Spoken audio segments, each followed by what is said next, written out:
Hello, everyone. It's 10 o'clock. I'll declare the meeting open. Kelly, you go to the opening karakia. Certainly, Chair.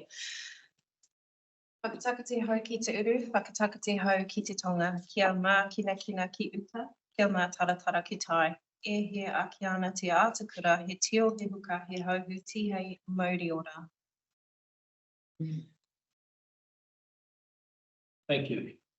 Thank you. Do we have any apologies? I can report that Miromiro has got another commitment and has apologised, and I will be moving that we grant him leave of absence for the meeting, but looking at my list here, I believe everyone else is present. Chair, that I just want to say I'm sorry I'm not there in person, but I'm feeling a bit better. I think all of us here don't wish you to be your usual generous self, and glad to hear that you're on the mend. Yep, I'd agree with you. I second it. Yep. So do we have a mover and seconder for the apology and leave of absence for? I thought you moved.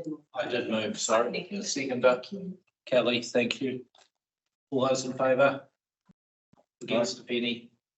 All right. Right. We have no deputations. So that takes us through to the minutes of the previous meeting. These have been circulated in the board pack. I'll just perhaps do a page turn on the minutes, which will start at page 10 in the agenda for any matters of factual accuracy. Page 1. Page 2. Page 3. Nothing coming through. And I'll go back, sorry. Just a question. It might be next.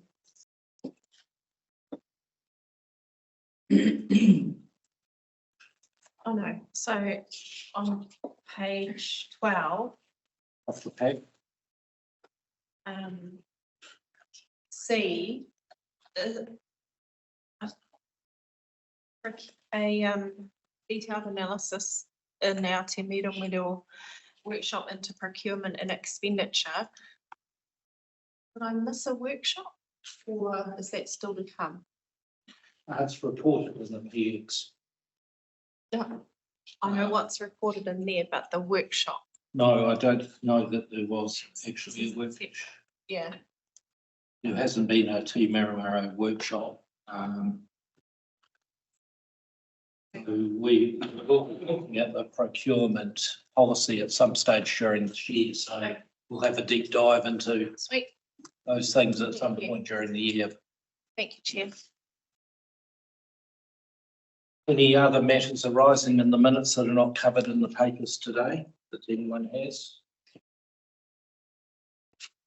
which case, I'll ask for a mover and a seconder for the. I can move, Mr. Chair, John Jessup. John, thank you, moving. And Councillor Court, were you happy to second? Happy to second. All those in favour? Against, if any? Carried. There should be a copy of those for me to sign somewhere. You can perhaps make sure that they get to me. Moving on, and I'd ask Joshna to come up to the table for the item 5.1, an organisational risk update.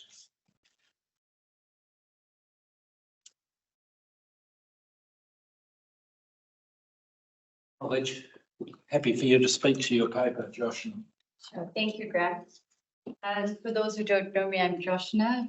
I'm the Risk and Assurance Specialist at Council. So I've put up the report for the top 10 organizational risks. It is a work in progress. You would have noted from my last appearance here that we've adopted a new software. We've been on a little bit of a exercise to come down to our top 10. and we've managed to extract a first report. It's a heat map report. The paper talks to what this report is actually encompassing. It's not in any order. It's got an organizational heat map which shows you where the inherent risk ratings are and how it moves once we put our controls into place and where we want to be with a target or a future risk. The heat map report also provides you with a little bit of a gauge that is for your appetite. It's where we're sitting with our appetite for this risks. Because this is a first report, you would have noted that it's not completely fleshed out. It's still a work in progress. We're on a journey.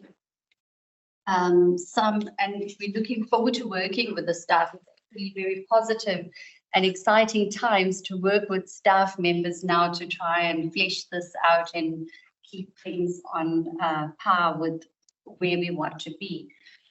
Out of interest, I put a maturity level, a little bit of the whole government New Zealand has set up an assessment framework to see where councils actually sit with their maturity levels in risk, in the risk space. I'm not sure, Casey, do you have?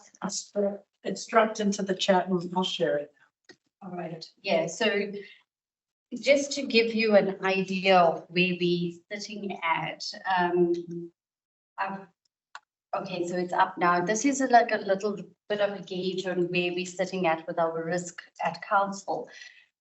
Currently, I would say we're still at maturity level 1. Graham has a little bit of more experience in the industry to see where we should be, but from my industry experience in the risk space, it's going to take us at about at least another 3 to 4 or 2 to 3 years before we can even reach maturity level 3.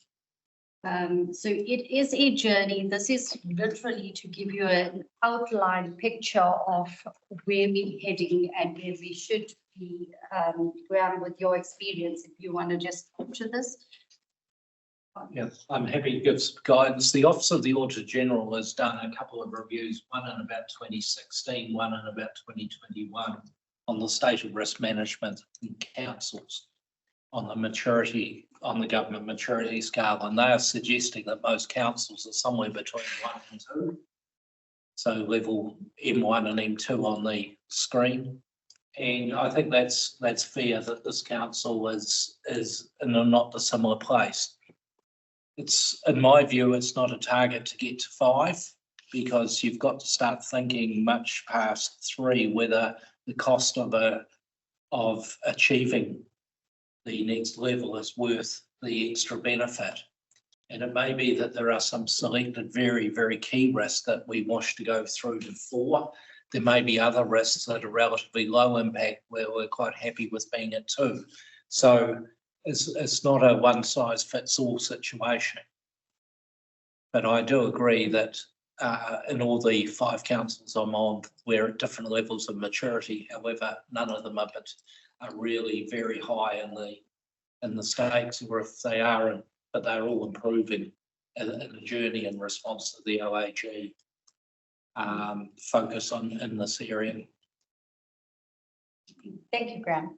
Yeah, so it's a process. To give you an idea of the coming back to CAMS and what sort of reports we can extract from there is this heat map report. And from our top 10, we've got our 3 that are operational and our 7 that are strategic that have come up as high. I'm still working with staff. It's a work in progress. You will see that if there's anything more that you would like to see, I want to gauge from you guys what you all would like to see on this. The causes and consequences are there. And if I look at the first one, that's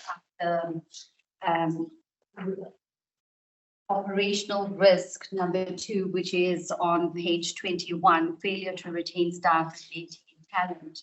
And if you look at the consequence side of things, you know, it's things to alert us of inability to deliver on the annual plan and the LTP. So these are the things we're going to get and gauge from these reports, which is, I think it's very transparent to see what sort of controls we have in place for these. I've got planned work deep dive still to do regarding these, making sure that we get our appetites right. If there's anything more that you would like to see in regard to where we at or what with risks, I'll be glad to get y'all's feedback on this. If I may, from the chair, just make a few comments that the CAM software that's been used as an industry standard software for this process. It is very comprehensive, and once it's populated, it's certainly very useful. We've got top 10 risks from SLT. What I would like, and I've asked Joshna to look at, is looking at SLT's top 20 risks, so bringing them back to this committee. So from a governance lens, we can actually come up and see whether we agree with the rankings of the risks and that we're not excluding something that's important to the governors, the councillors, that ought to be up higher. From that, we can then look at each meeting having probably a 30-minute deep dive into one risk a meeting or two, where we don't have the load of looking at quarterly reporting.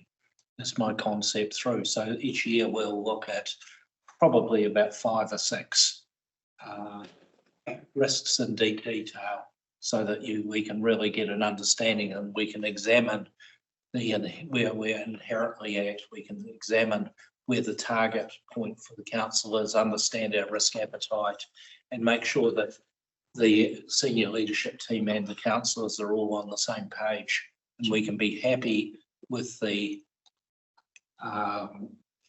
various matters that are and controls that are in place, and from governance level, the controls are effective.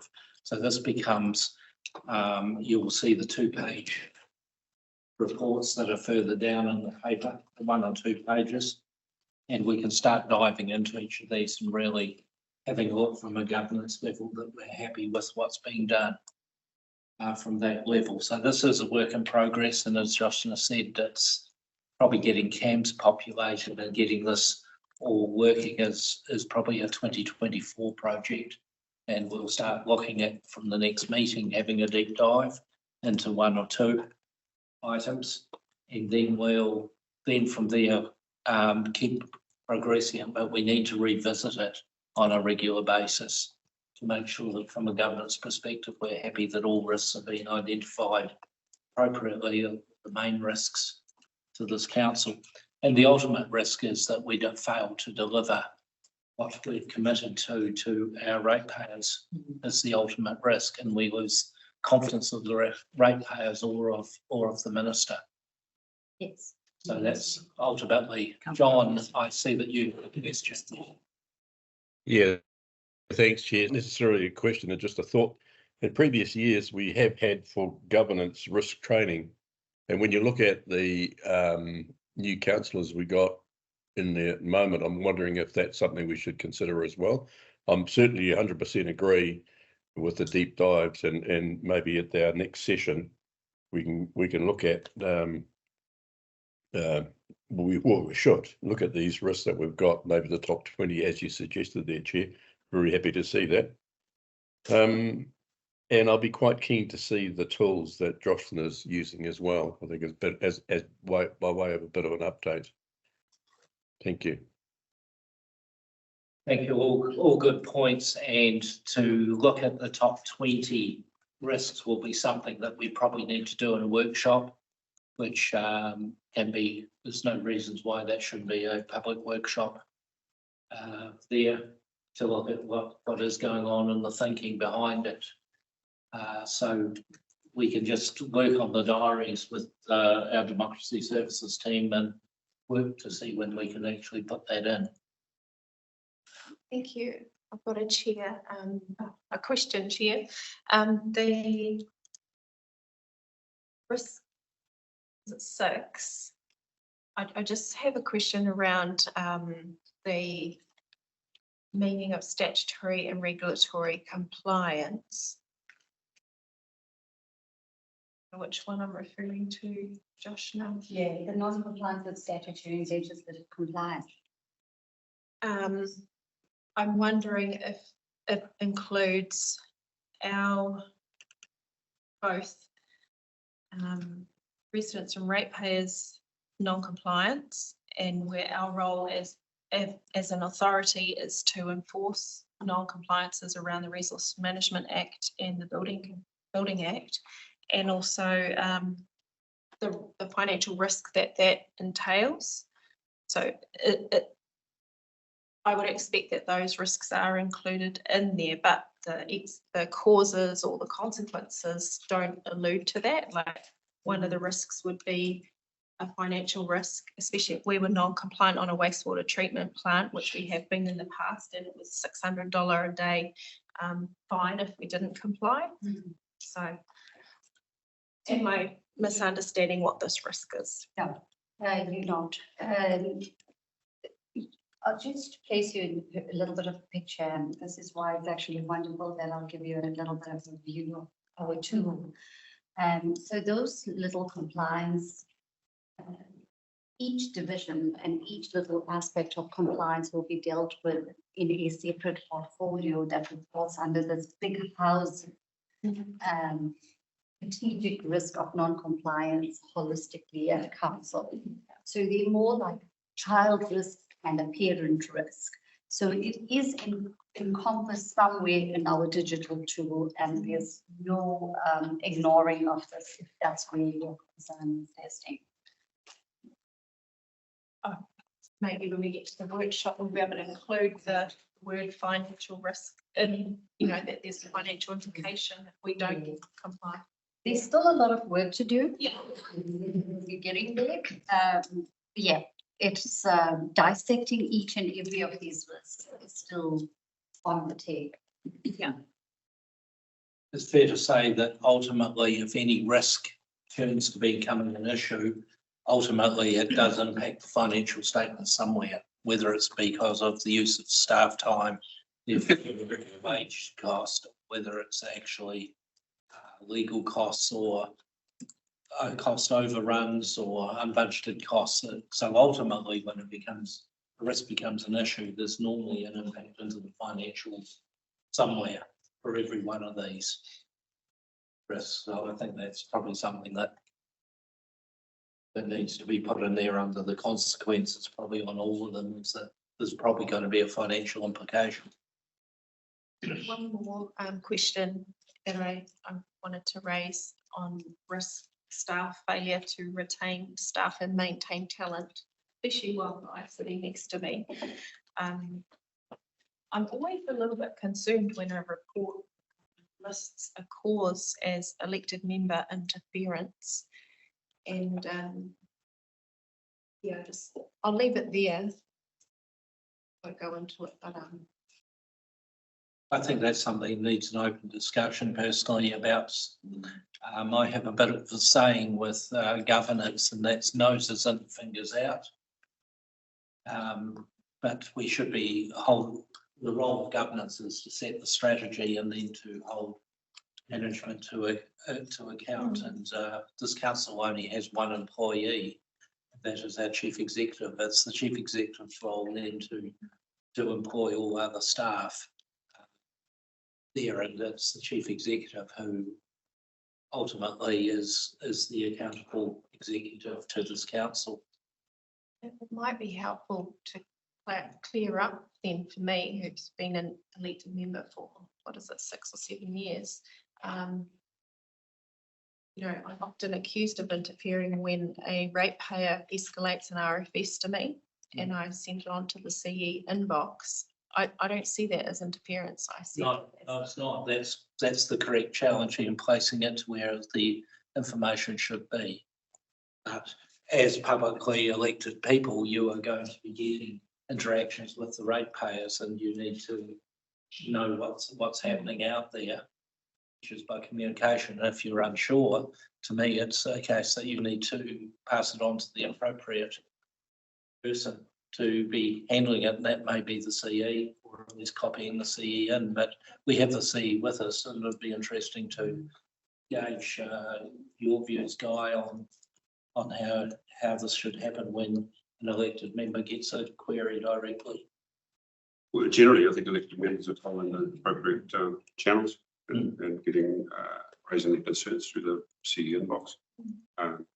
But we also have interactions between elected members and staff on many things. I think there's a balance to be maintained there, and generally happy that we're doing that.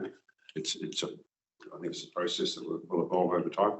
It also, that balance depends on how well staff are performing their functions and how many various elected members are getting from the public. It's sort of a moving thing.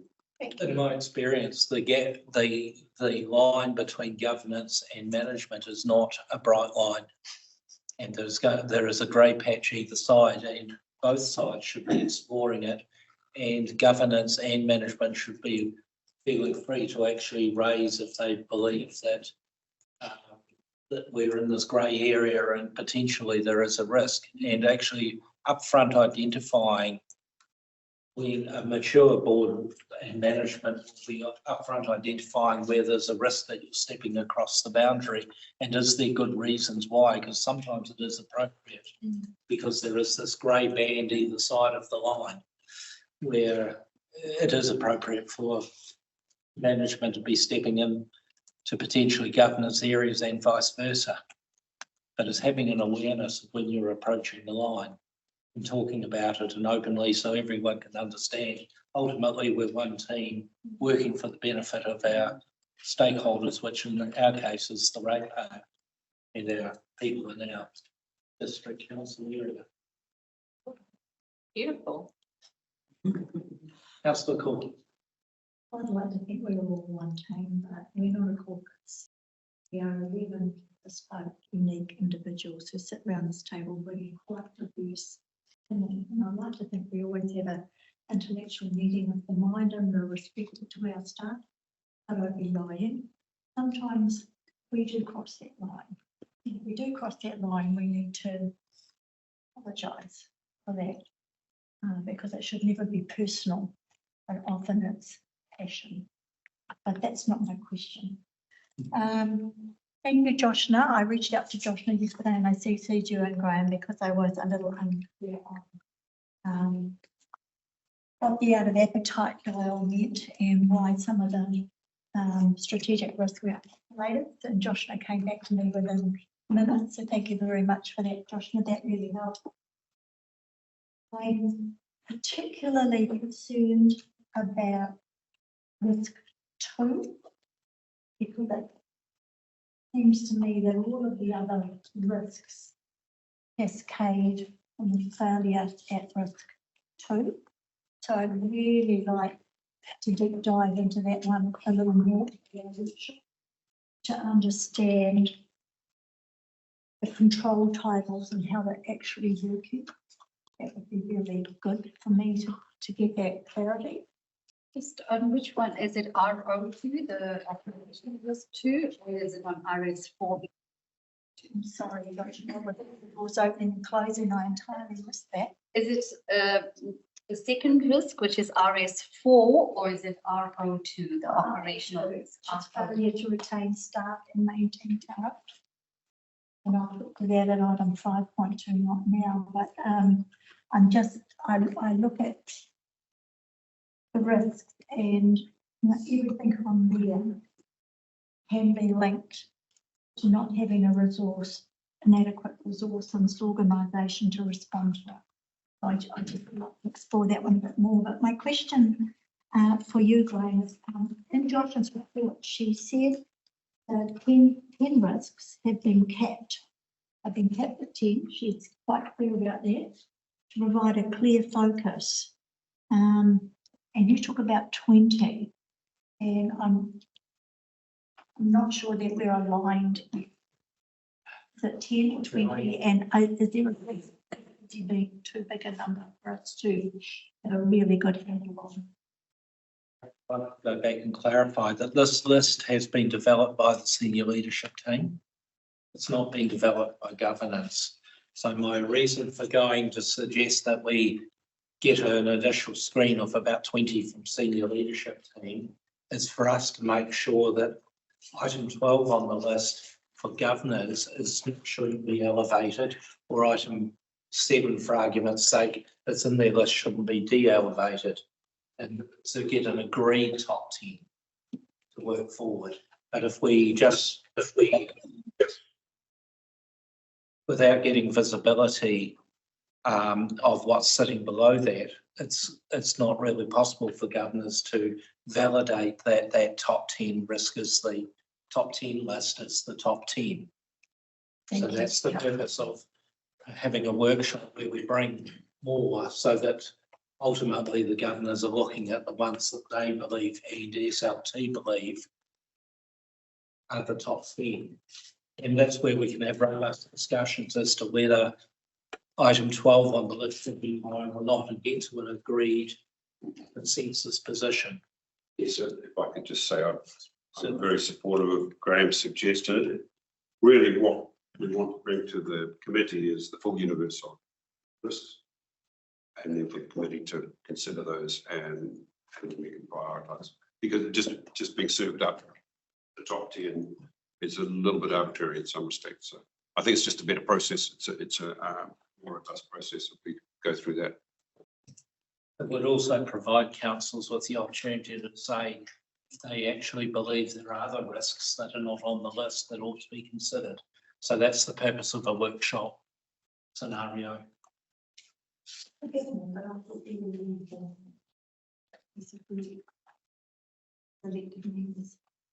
It was an exercise that was carried out with the elected members. Not all elected members have responded to that. It was a very poor turnout, but yes, I did take into consideration the few that did come back on what they think should be on the top 10, and they are featured within these top 10. Yeah, if I may call on Steve.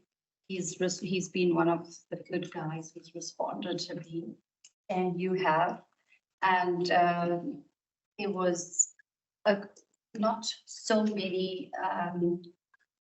participants in order for me to collate what should be the top 10 coming from the governance side. But from what I did receive, it is incorporated into what we already have as the top 10 is what has been raised by the response. So the workshop that, sorry, through the chair, that was held was determining what governance appetite for risk was, but you haven't been through the organisational risks yet. That's still to come with the elected members, and that's what Graham said at the beginning. Yeah, that's still to come. Yeah. Yeah. Yeah, And it wasn't a reinforced by Councillor Vish's comment earlier. Yeah. Which I thought were absolutely on the point. Councillor McNally. I've read this and I just wanted to take you on a little journey and see if I've actually understood it correctly. So on page 14, risk number 5 refers to RS1. If we go to page 18, risk number 5 shows in that little, in that heat map, under the likelihood is possible, and the consequence 5 shows up as, I think I've read it right. 5 shows up there twice as in, I think it's inherent and likely or something. 5 shows up 2 in a white circle and then a black or grey circle. And then if I go to follow RS1 through to page 27, and it talks about the causes and the consequences. And I think that covers off a lot of what we've problems, causes. Increased operational costs, increased capital expenditure, inadequate asset management, inadequate control framework, I'm not sure I can comment on the, it says lack of effective financial reporting and monitoring. I think the monitoring we're there. And then but the financial information that is accessible, reliable, accurate and timely. And then the consequences, if you, and I've just put alongside them, it's either happening or it's high. Inability to deliver on the annual plan and the long-term plan, that's been happening. Financial, and that's shown by our carryovers. Financial exposure, high. Failure to meet statutory obligations, high. We've got another number of resource consent. Don't know what you call them, but we're out of order with them on the sewage system. Reduction in income received, that's also high, and that's an economic issue, New Zealand economy, and things like the closure of the Mangamokas and the Brendurin. Delay in work programs, which relate to a lot of things, mainly weather recently, but part of it's planning, in my opinion. Capital and operational expenditure blowout. Spiralling debt, that's high. I'll just comment on the high one.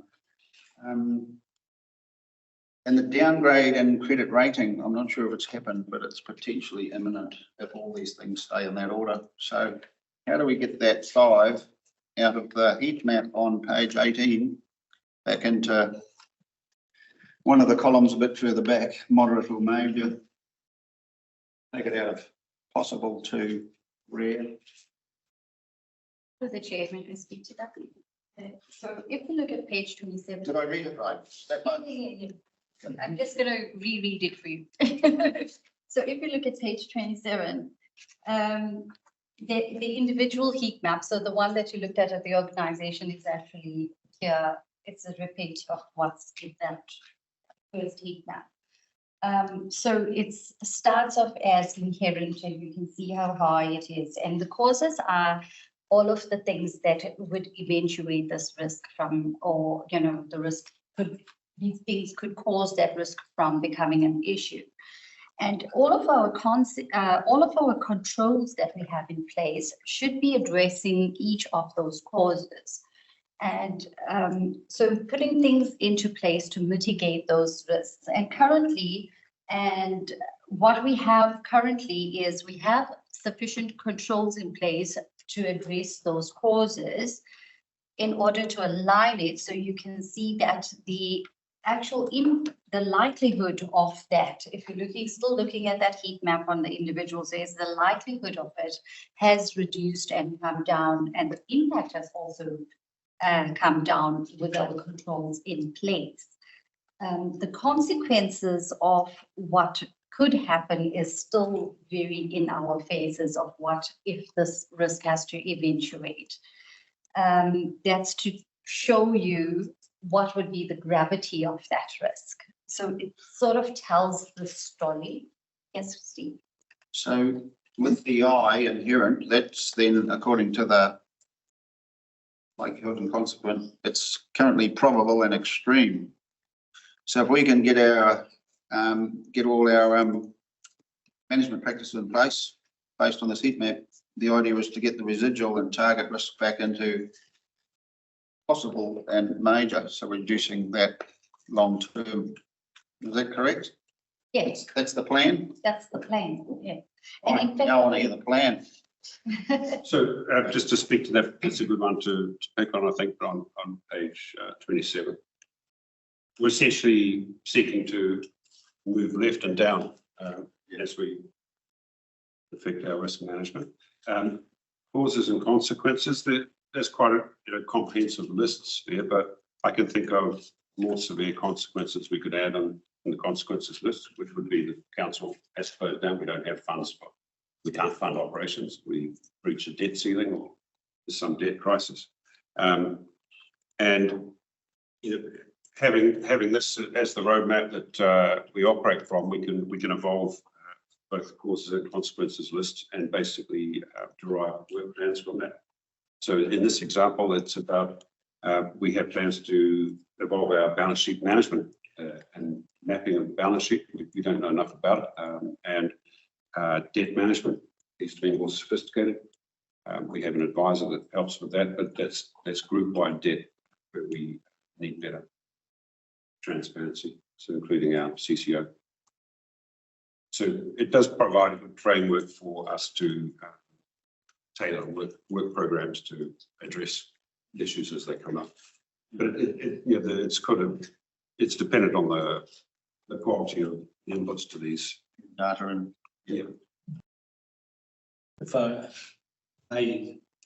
if we look at page 23 in that heat map on page 23, where we've got the inherent risk and the residual risk are sitting one box above the target risk. So really we should be implementing processes to get a match of our residual risk and our target risk.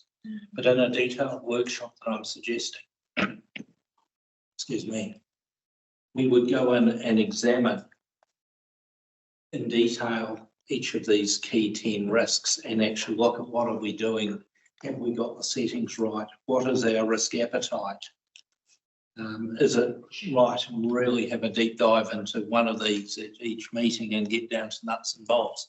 Given that this is incomplete work and is still being populated, and Josh and the team are working their way through it, I see that the first step is probably to have the workshop to actually agree what the top 10 are that we wish to focus on as governance, having an understanding of the wider population, the universe of risks. And from there, we can be agreed that these are the things that at the moment we need to look at.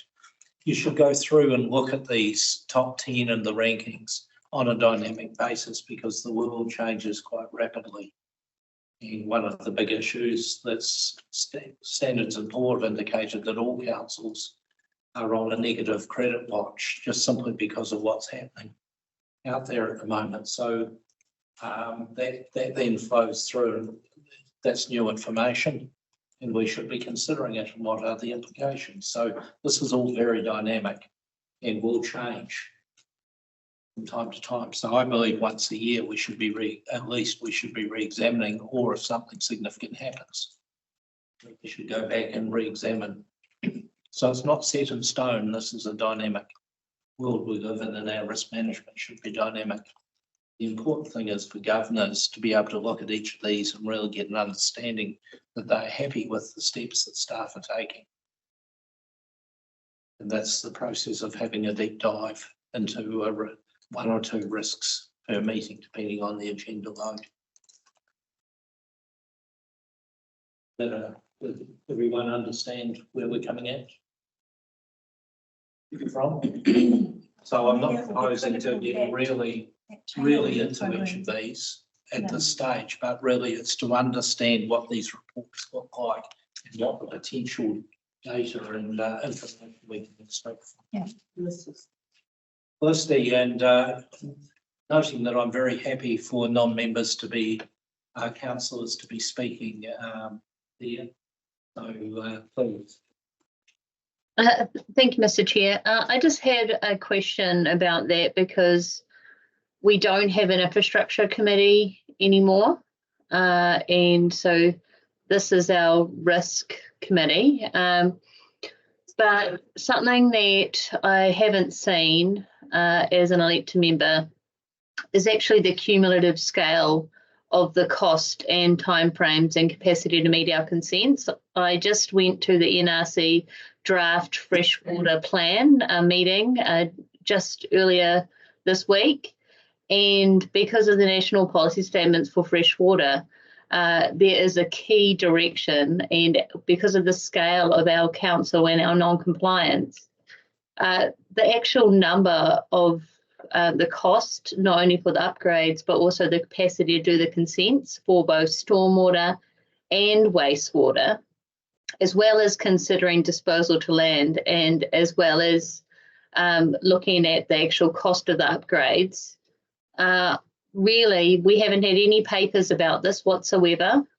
And the scale of that now that we're not going to move into a new entity where our waters are taken off us, it's, in my view, into the hundreds of millions of dollars. So I am perplexed as to what or when we'd get a paper for that and to what committee we would get that paper.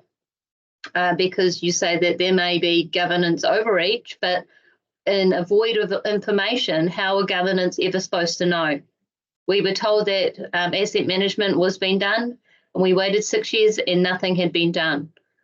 So I would push back on that governance overreach and actually say, what happens when there's a lack of operational delivery, and what are the milestones for that to our new CEO that's come in after that 6 years of lack of delivery on asset management and consenting, and the lack of a committee to address that as well.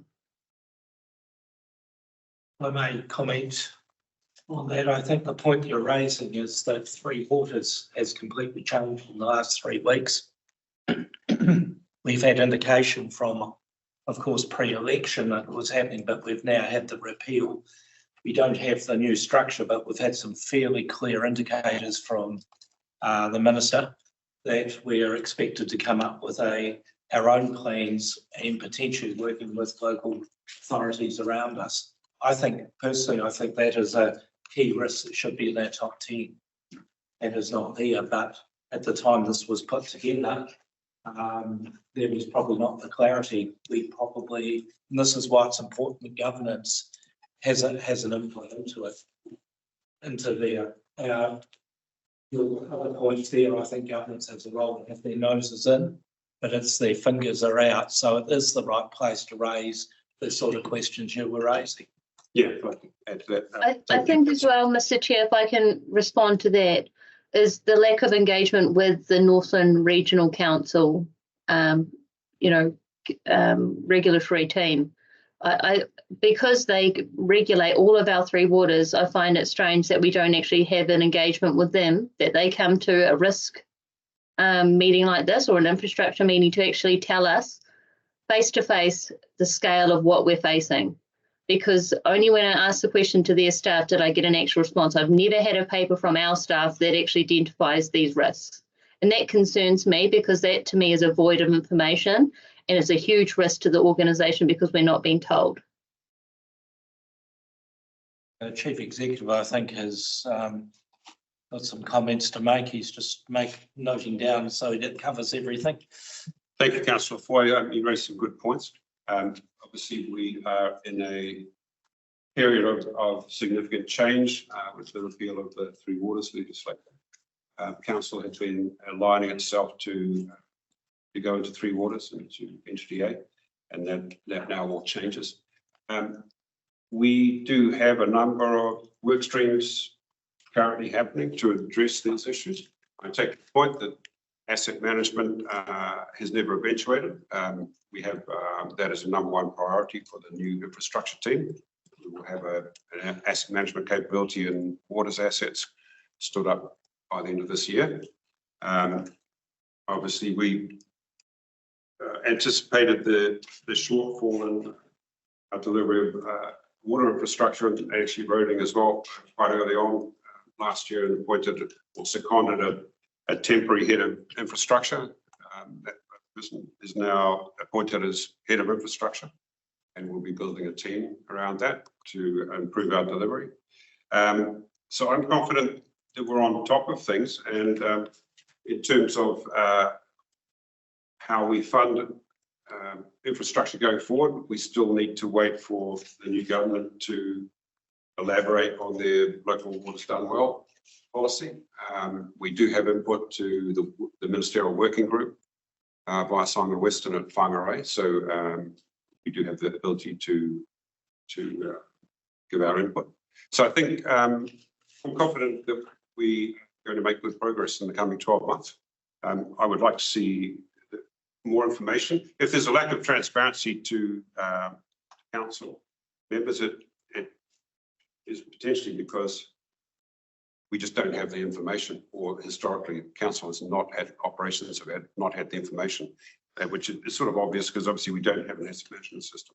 So we're trying to improve all of those things. The risk is actually in there in the top 10 in number 6, an inadequate response to infrastructure vulnerabilities. That's quite an all-encompassing statement, but it certainly includes all of the things that the issues that we raised. Councillor Ford. I'm happy to give more detailed updates at the Executive Review Committee and to take direction in terms of our strategies and professional responses.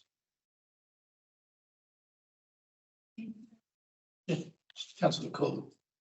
I think this might come down to expectations, and I think there's a difference between what was reported in here around elected member interference and elected member overreach, and I don't think they're the same thing.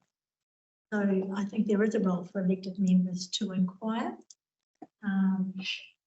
But in this space, my comment is all of these matters were articulated in some detail in the pre-election report, which all elected members get before they sign away their lives on the nomination form and throw their hands into the ballot to get elected. But at the same time, we had the Three Waters legislation playing out, and we were directed by the Department of Internal Affairs not to do these things. Now, that's only recently changed in the last few weeks. So while I hear Councillor Foy's concerns, I think the expectation on this organisation to turn that information around in the timeframe that we've had is perhaps a little unrealistic. I don't say that to be unkind. I think it's important that we raise these concerns and say, Mr. Chief Executive, now that the legislative field has changed, we need urgent attention on these matters. And I just wanted to say that because I didn't want the staff thinking that we were being critical as being derelict in their duty. I don't think they have been.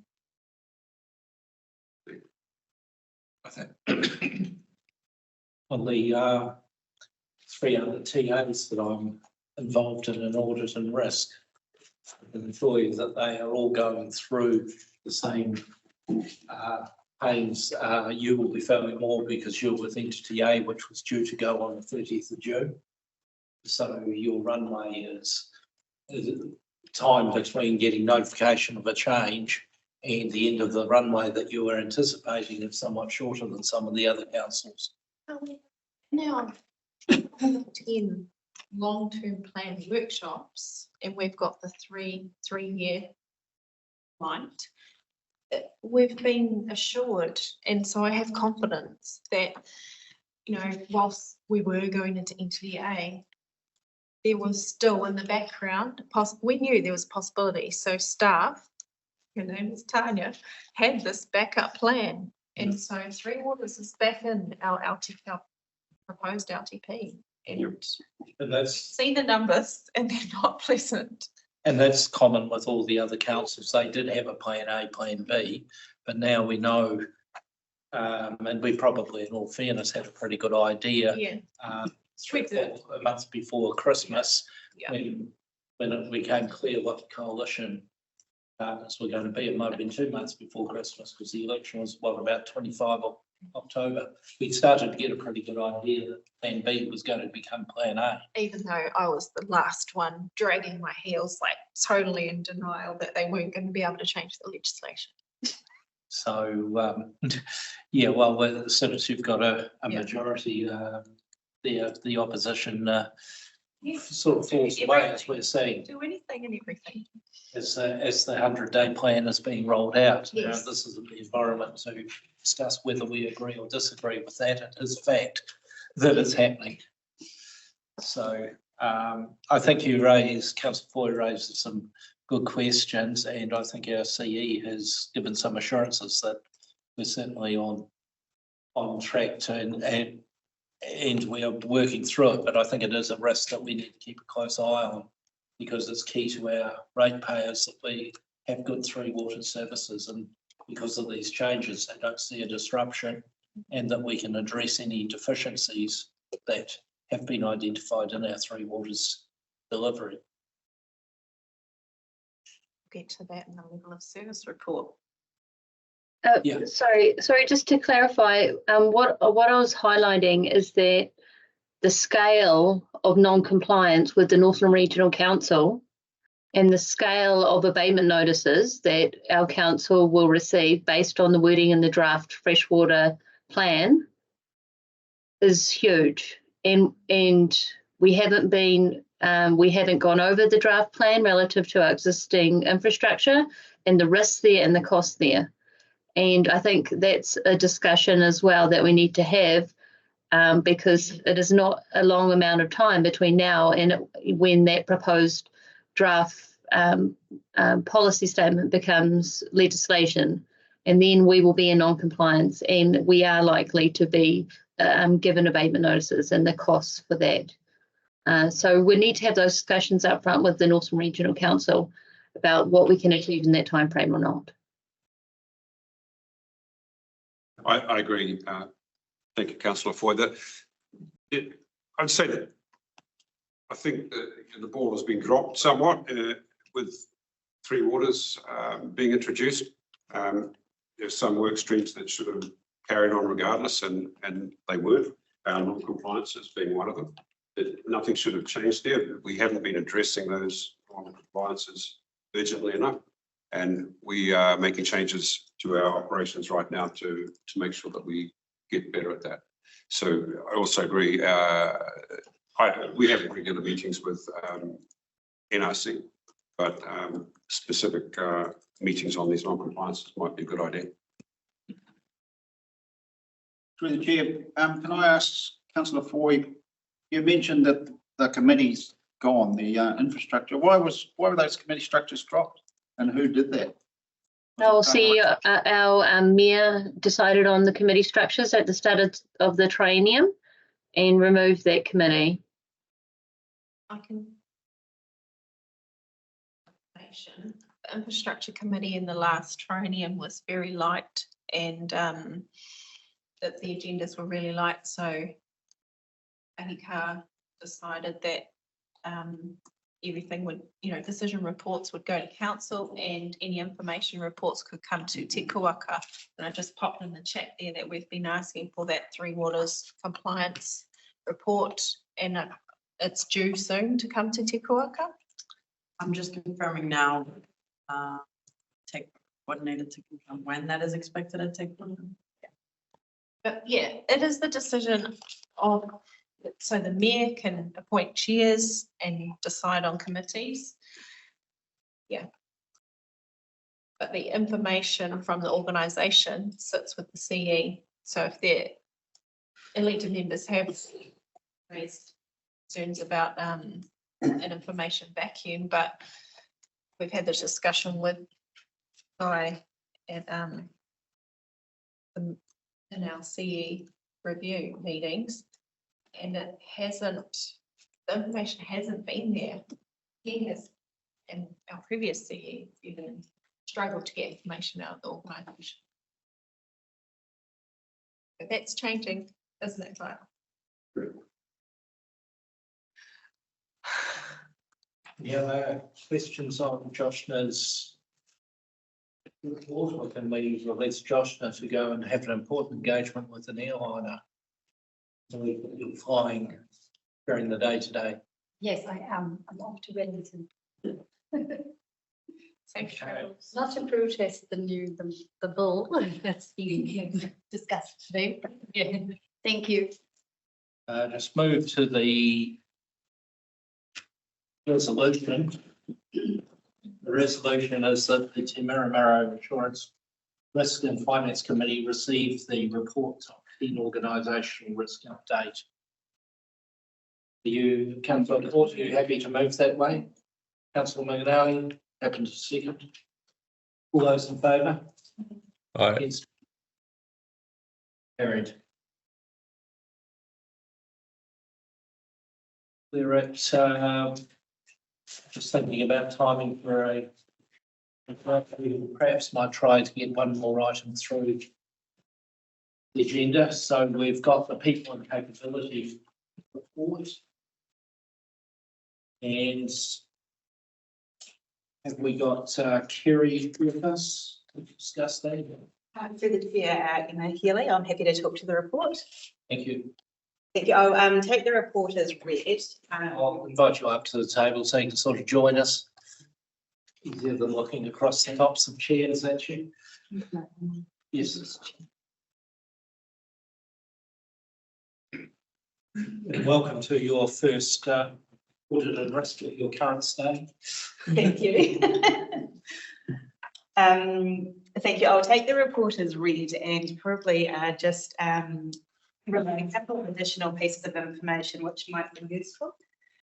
We have a focus in the organisation on our culture, and we've heard a lot from our staff about what it's like to work at FNDC through our engagement survey, through the resignation surveys that we do. And so there's a couple of pieces of work that are happening at the moment, getting further feedback and addressing some of the things that have come up through feedback.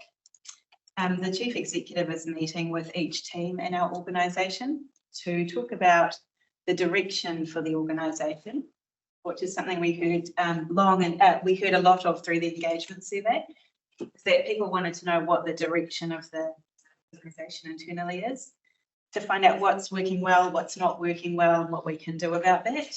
And we're also conscious that we have a lot of leaders in the organisation that are new to their roles. And so we've been investing some time and effort into developing our leaders. So there's reference to the launch of a leadership framework, which we've just done. And we've got a kitty of resources to help our leaders with their own development, which has also been launched and will continue to be built on. And other than that, I'll take any questions or comments. Questions from Councillor Court? Thank you. And thank you, Emma. I also reached out to you yesterday with an email, and I copied in Graham as the chairperson, so thank you for getting back to me so quickly. And it related to staff turnover, and I raised the question but at the bottom of the written agenda, page 35, it said, for comparison, our 2022-23 quarter two turnover rate was 4.74%.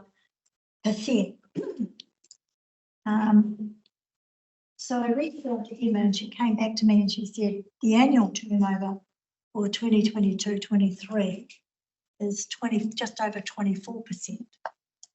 So if you break the figures down into quarters, you get a figure that you might be comfortable with.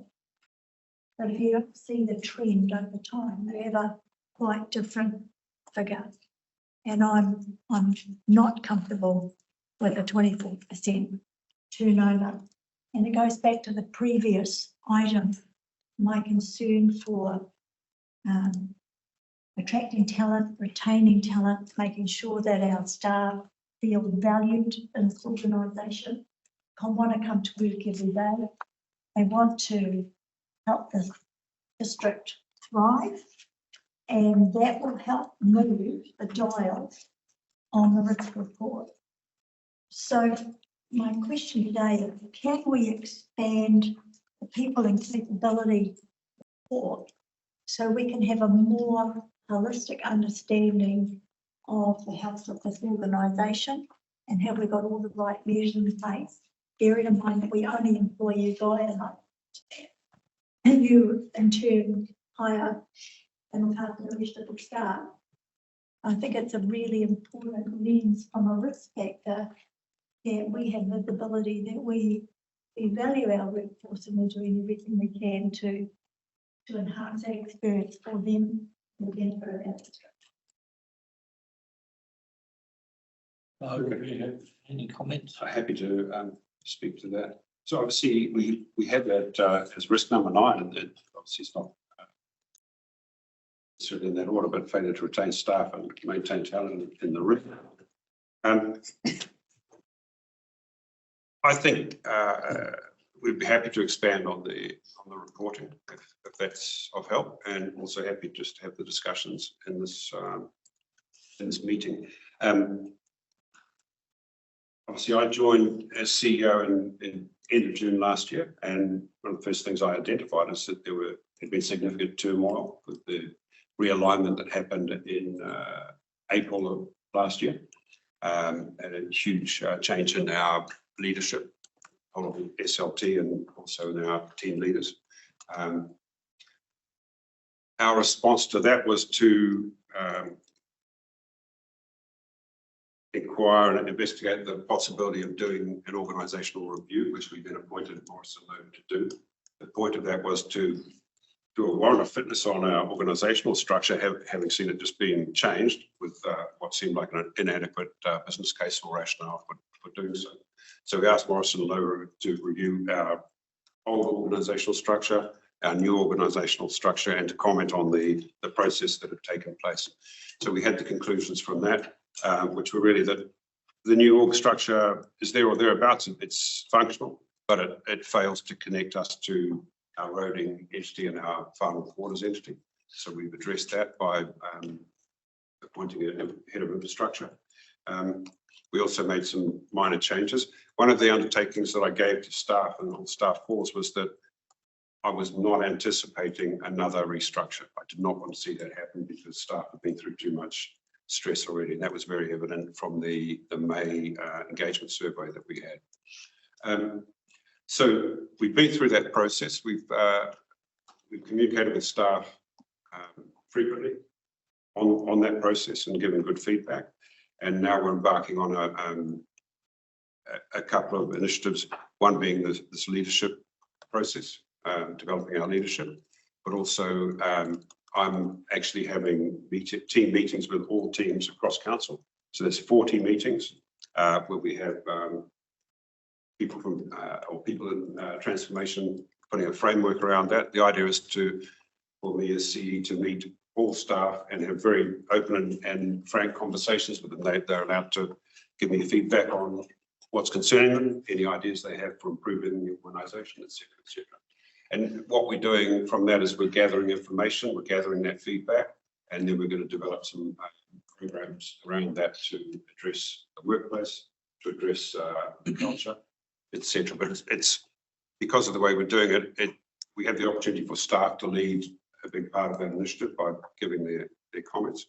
So I think that's already paying dividends, and we're getting some really good feedback and having some very good meetings. So I think we're 5 meetings in now and quite a hefty schedule of meetings to come.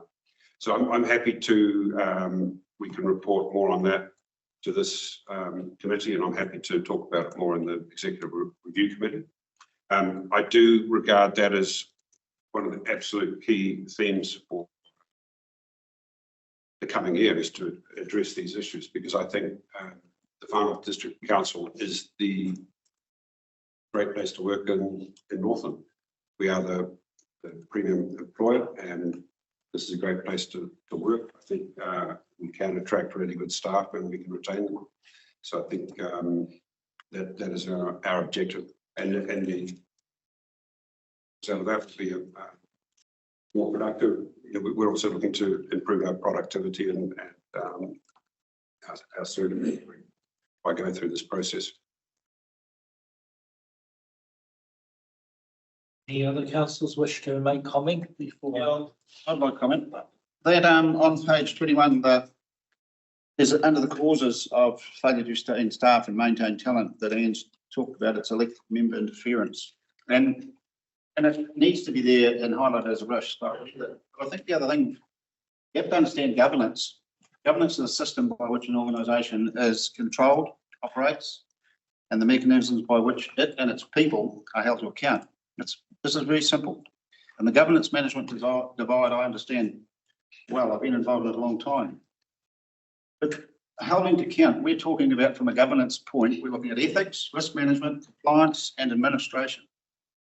And that all those elements are part of governance. So if we come in and it may be seen as interference, but if we're questioning, we have concerns because we have a duty to actually review the way the operation's running. And it's monitor and review is probably our key function. And if we pick up something, I'll take it to Guy, and if with his permission, I'll go to one of the senior leadership team. But I understand the trail of command, and I think that's important. But the staff also have to understand that if we're looking at something, we have a serious concern. It's very simple. Yeah. It's nothing personal. That's accepted and acknowledged. If there's an operational failure, I take responsibility from elected members. And then it's my job to, as a manager, to go and address those issues with the staff, through my leadership team. Any other comment from committee members? Just quickly, reading this and then knowing, one of the next reports that's coming up, the level of service, I feel really feel bad. Like Steve said, we're with our governance view on, we are going to hold Guy to account around this table, but I know that some of the things that staff will hear won't sit well with them, won't make them have very good well-being, might not make them enjoy being in their jobs. But I just hope that they understand that we're here for the residents and the ratepayers, and we're not here to make friends. Well, we're here to make sure that our ratepayers are getting services that they wish. That's right. The conflict will come ultimately when you do your LTP and annual plans, is that sometimes these things cost money, and their part of the deal is that they need to pay for it.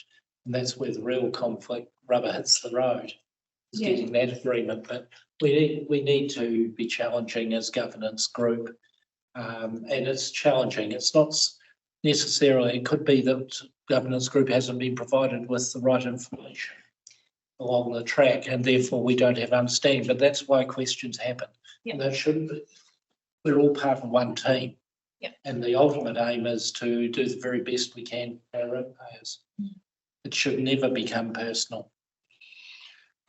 I think that's right. And, there is a refocus for us in the senior leadership team. We've just done a strategy day. We really focused on service ethic. Absolutely is the core of what we're doing and how we're moving forward.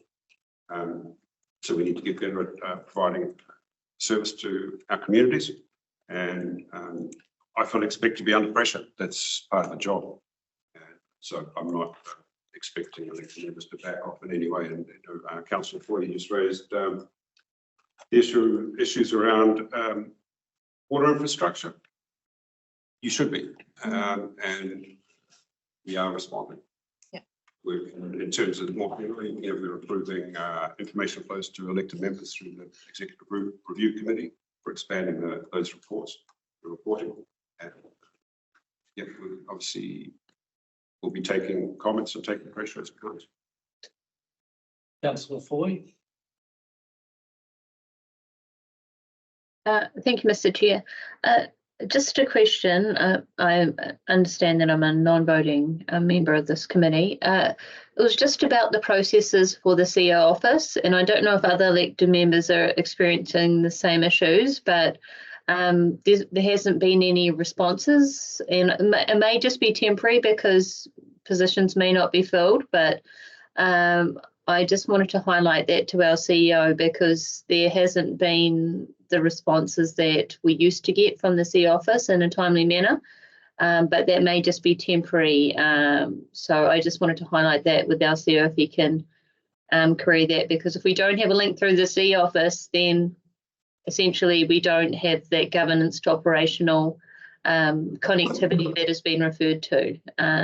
So I personally am experiencing that, Because that's probably a matter that should be brought up through the CEO review committee, and perhaps directing your question there, that's not really an audit and risk committee matter from that point of view. So I think there is a committee in place that should rightfully deal with that particular point. So That meeting is tomorrow. So I'm sure, and you're on it. Yes. Kelly, so perhaps have a communication there and get it raised at tomorrow's meeting there. Might give you a more timely response. Yes, however, it was just in the context of some of the comments and the wording within the tabled report. So not a problem. I'll proceed with that accordingly. Councillor Court, did you have another comment? Yeah, just in terms of audit and risk, and I don't know whether it should be here or at ERC, and if it is here, it needs to be in the yellow pages, I think.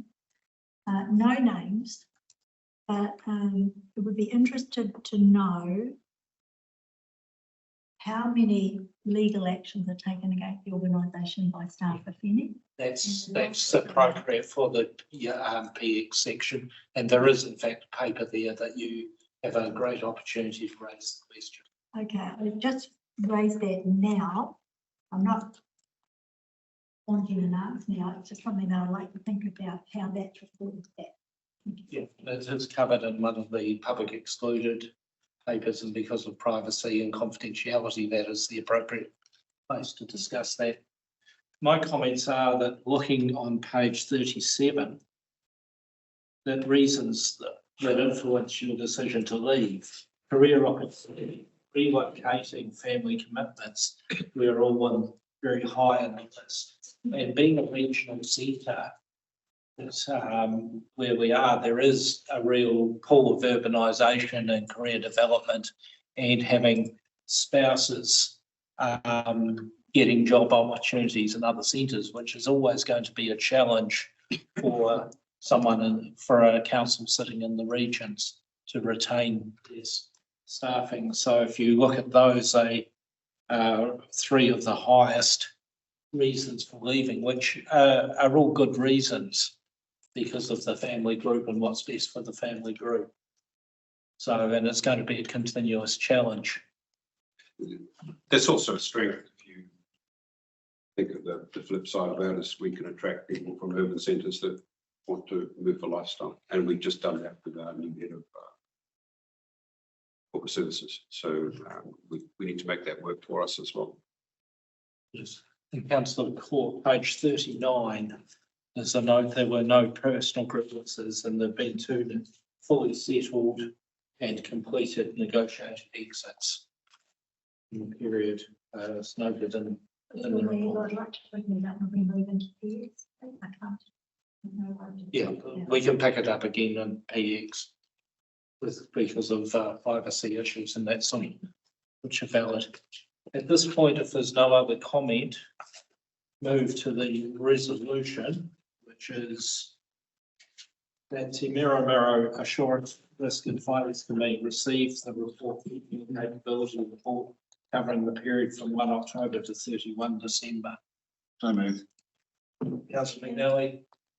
Happy to second, Mr. Chair, John Vucic. John, will allow you to second that. All those in favour? Against, if any? At this point, I propose that we take a 10-minute break to allow people to grab a drink and whatever else, and we will resume at 11:25. Recording can be paused. We move the chamber.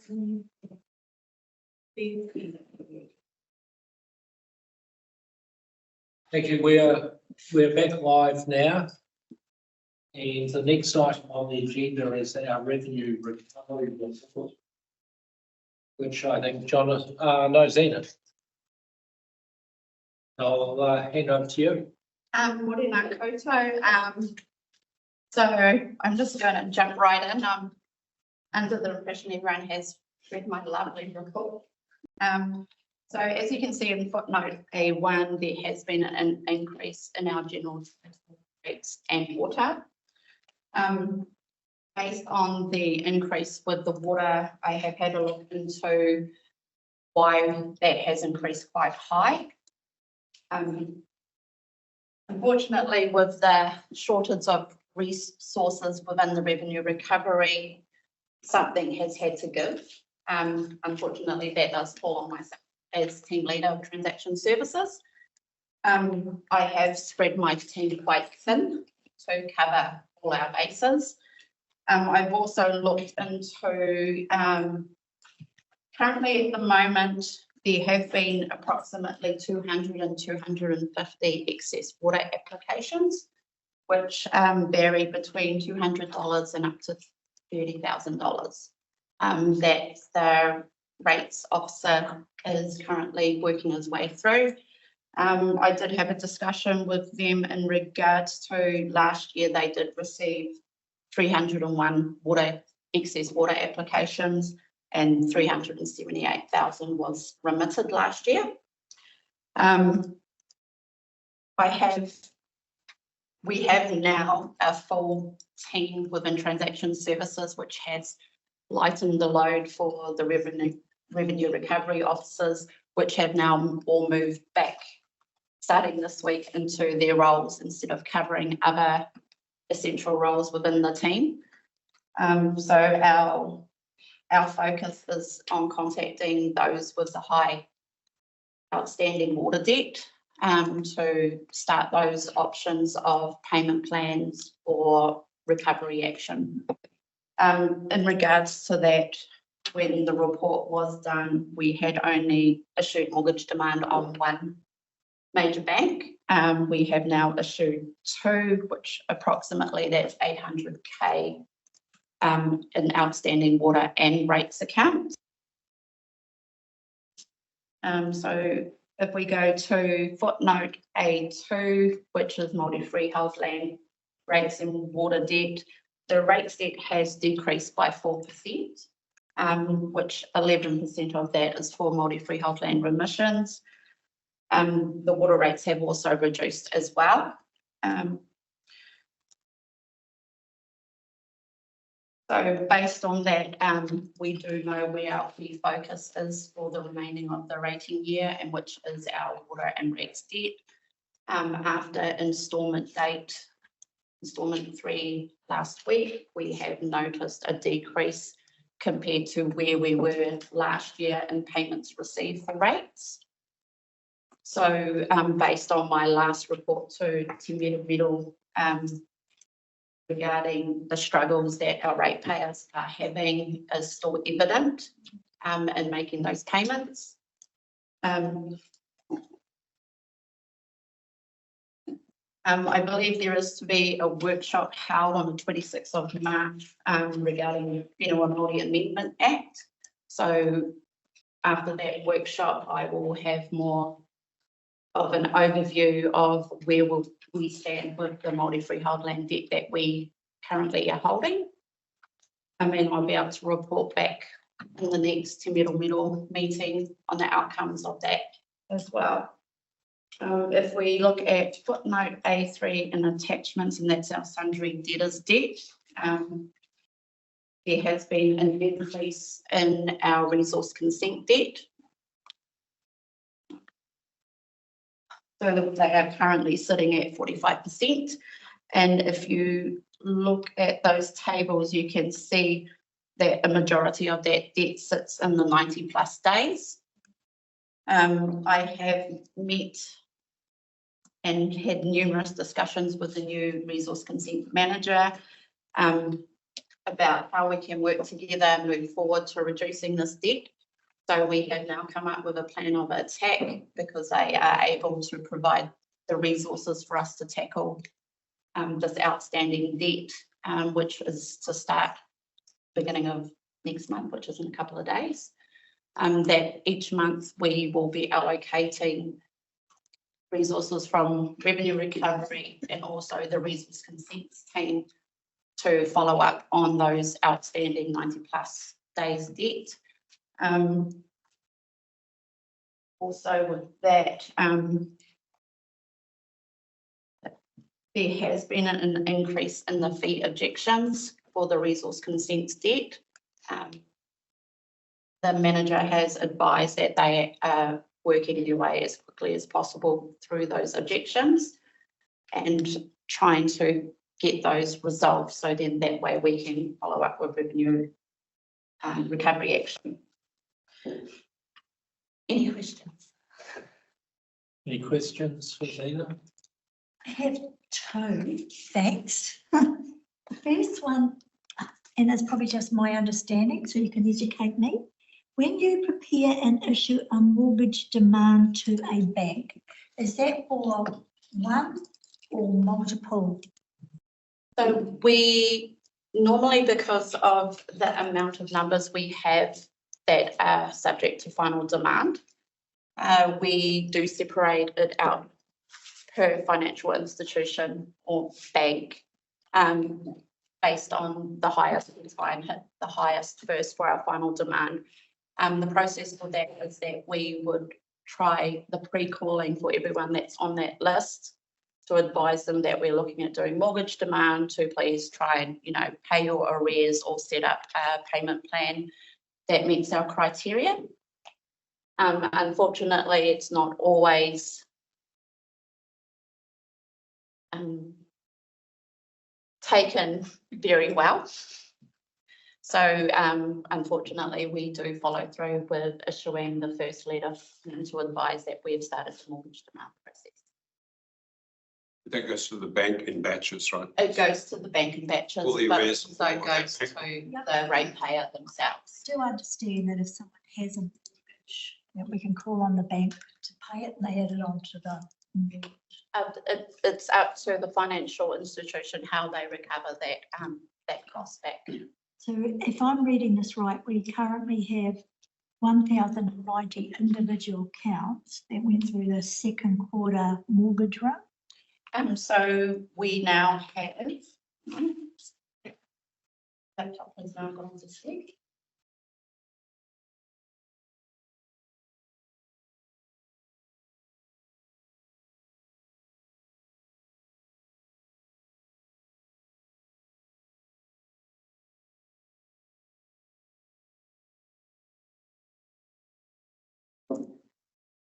So we've issued 156 mortgage demand letters to one bank and 113 to another bank to date. Okay, so can you see the graph? Have you got the agenda in front of you? Yep. Page 42.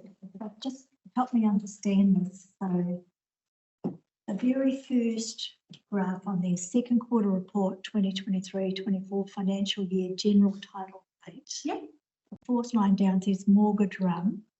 So that is what we've issued so far to date. So that says we've got 1,090 accounts that hold a mortgage and in some kind of arrears.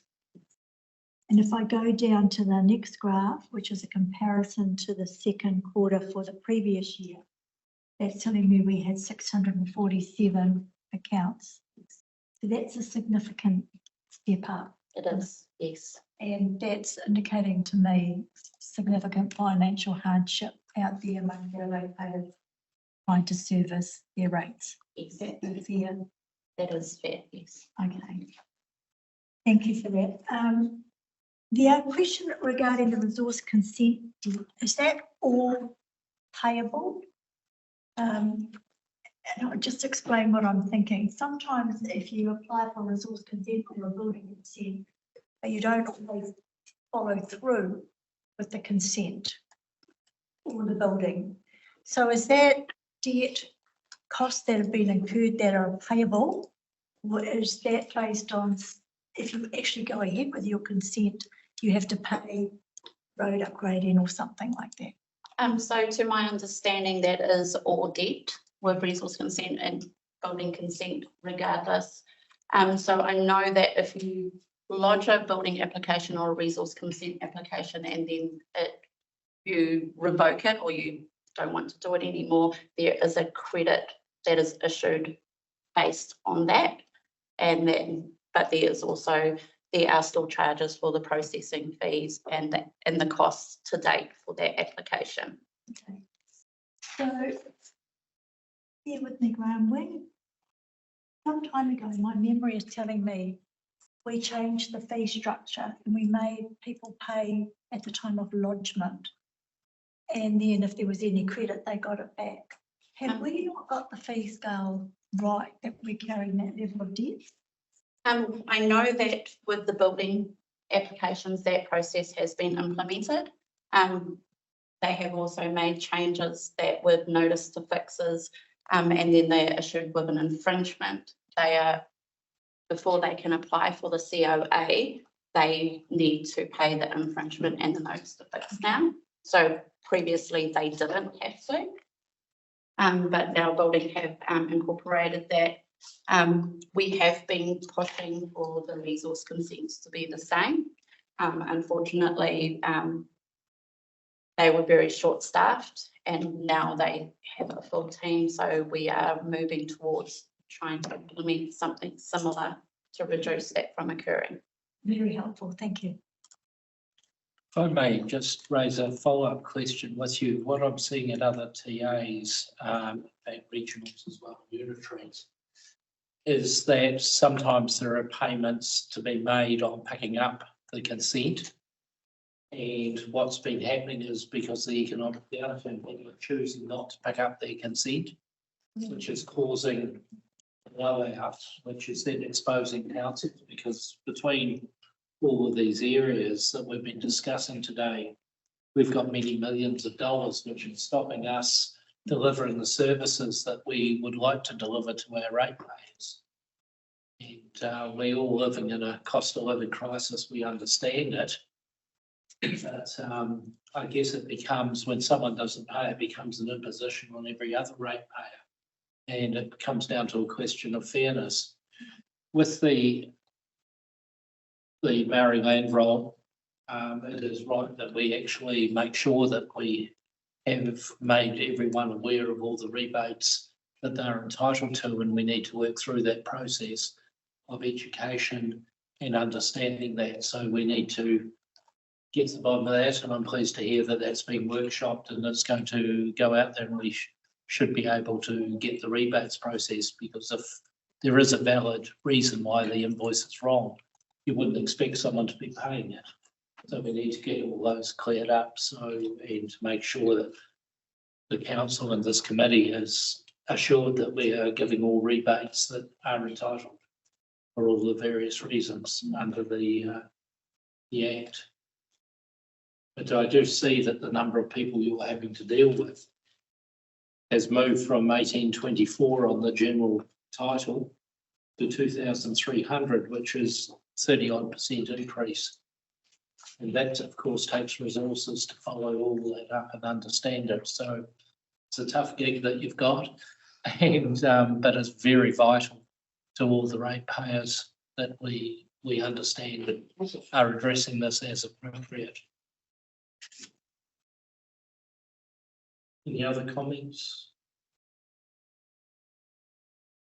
On that basis, the recommendation is that the Assurance Risk Compliance Committee receive the Revenue Recovery Report as at 31 December 2023. Councillor Court, are you prepared to move that way? Me too. Councillor McNally, second. Yes. Moved and seconded. All those in favour, say aye. Against, if any? Carried. Thank you. Thank you. Moving onwards to the level of service, item 5.4 on the agenda. Jonathan, I understand you're this one.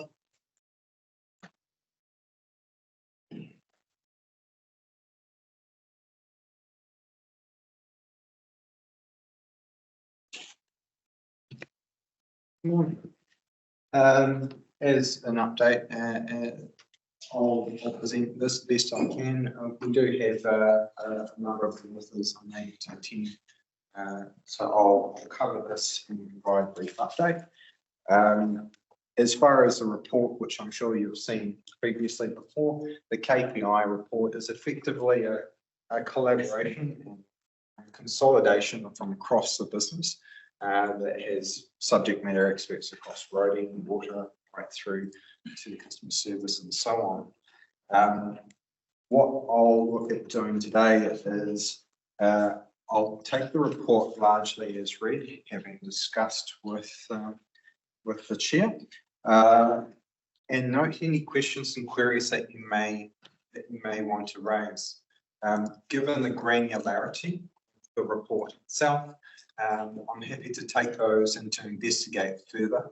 As some of the nature of the KPIs and the detail of which is described can be quite bespoke to the subject matter.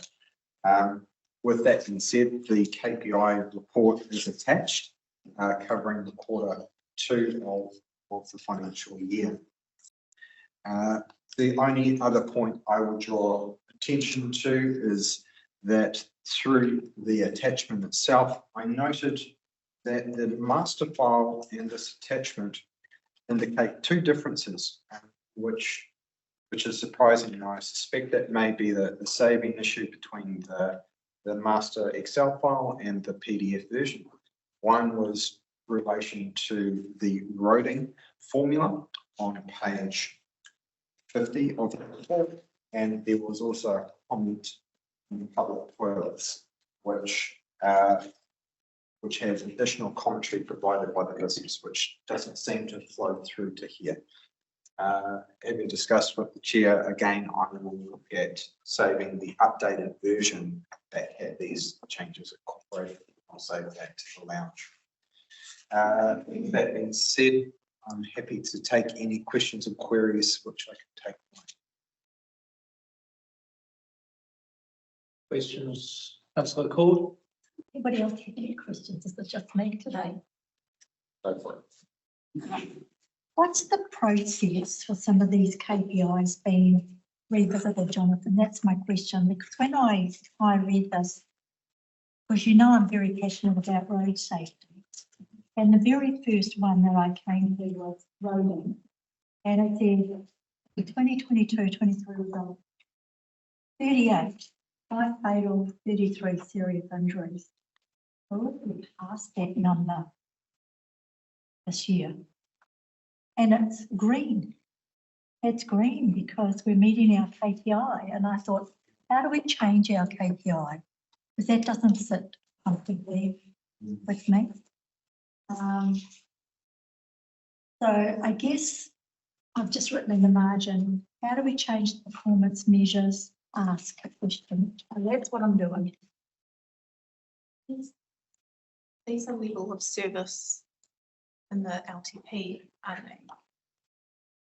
they? It'd be something I've forgotten in the midst of time. I will know it when you remind me. And then if we change the KPI and we know we're not performing, is that going to lead to a difference on our network? Will we get more money out of the government? But I think the first step is change the KPI. No, it's a valid question, and one that I actually asked the team in reviewing this report. It is, as Kelly mentioned, covered through the LTP, and has reached out with the subject matter experts to say, is this KPI still fit for purpose, or is there a more appropriate one? I note in reading these reports and looking at the commentary, there are a few measures here which I believe are opportunities for refinement. I don't think there is, I don't think the availability of data makes it quite hard for some of these KPIs to be effectively reported on. And as far as being able to change that, that's something that we can address through the LTP process and look at how we can engage with the various areas of the business to refine these. I also think that we've got too many. When you have such a vast array, what happens is it makes it quite hard to knuckle down and focus on the real key areas that need addressing. I'd rather have quality over quantity, and making sure that the KPIs that are put here can be, one, easily measured, monitored and reported on, but also go to the heart of the issue. If we feel collectively around the table that a KPI needs amendment, then absolutely, I encourage guys to do so as part of the LTP process and the KPIs accordingly.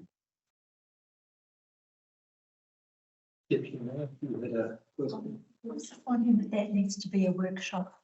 Another LTP workshop. Well, I don't think we can do it this, the timeline's just too tight for this LTP, but I do think we need to workshop. Yeah. It's the audit and risk before I hand over to Kelly. The audit and risk is to monitor whether we have a risk of not achieving a KPI. We should also be thinking at LTP process that are the KPIs appropriate? And our CFO has been alluding to the sorts of things that are in a recently released accounting standard on this area that really requires you to be, or the KPIs to be set and properly able to be measured and specific, all those SMART points, if you know of the SMART methodology. And that's, you know, good that we have a look at it. LTP is the place to think about it. Anyway, I'll hand over to Kelly, followed by Councillor Vucevic. Yeah, I agree with Councillor Court, and from memory, we tried to review the level of service agreement. So the level of service is the way I see it, our contract with the ratepayers and residents in the long-term plan, and how we will deliver throughout the long-term plan.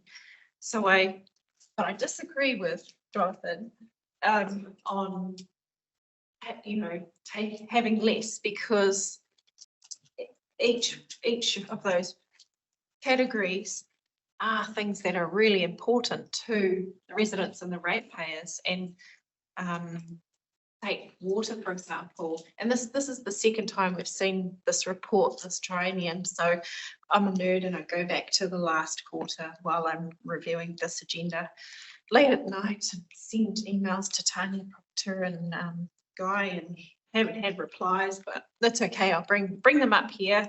You know, things like water breakage, a water outage that's longer than 6 hours. I can't remember how long it ended up being in one community. I think it was, you know, for a whānau who might not even be able to, you know, afford a loaf of bread. How are they supposed to go and afford to buy a big bottle of water from the supermarket to do their baby's formula or have drinking water in their whare? This is the worst I've ever seen in our report, a 12-hour outage. And it has stabilised from the last quarter to this, of the worst, you know, the average being 6 hours. It's not acceptable. And Guy will be able to address this in his ERC meeting tomorrow. But I just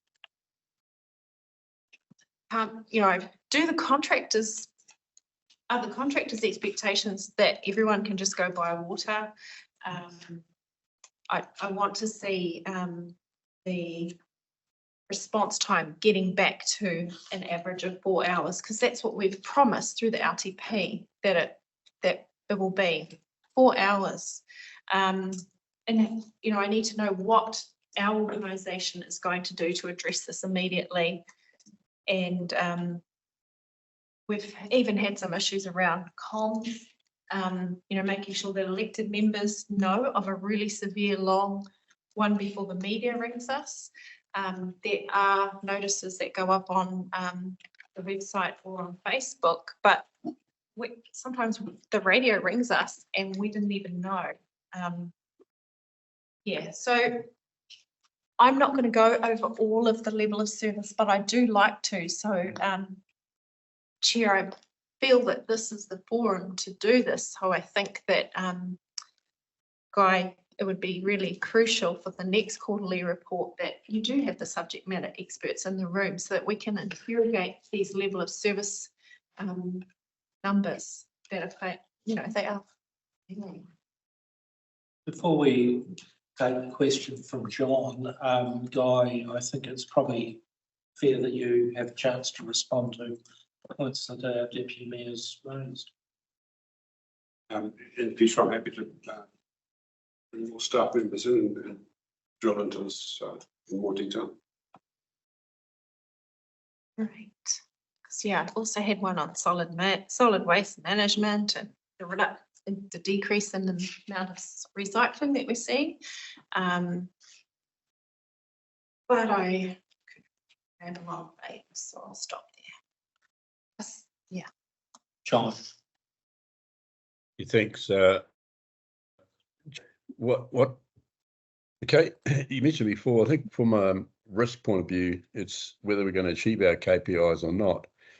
And where the risk is, it would lie in the fact that KPIs, and I'm happy to review our KPIs to ensure that they are meeting the desired outcome. So the KPI should either be reflecting, some maintenance standard or level of service or our desired outcomes. And if it isn't, then there are consequences to that. So really what I'm saying is, for us, are we going to meet our KPIs? It's important, therefore, also we have the right KPIs. I'll be happy, I think it was raised for us, and we should be reviewing our KPIs.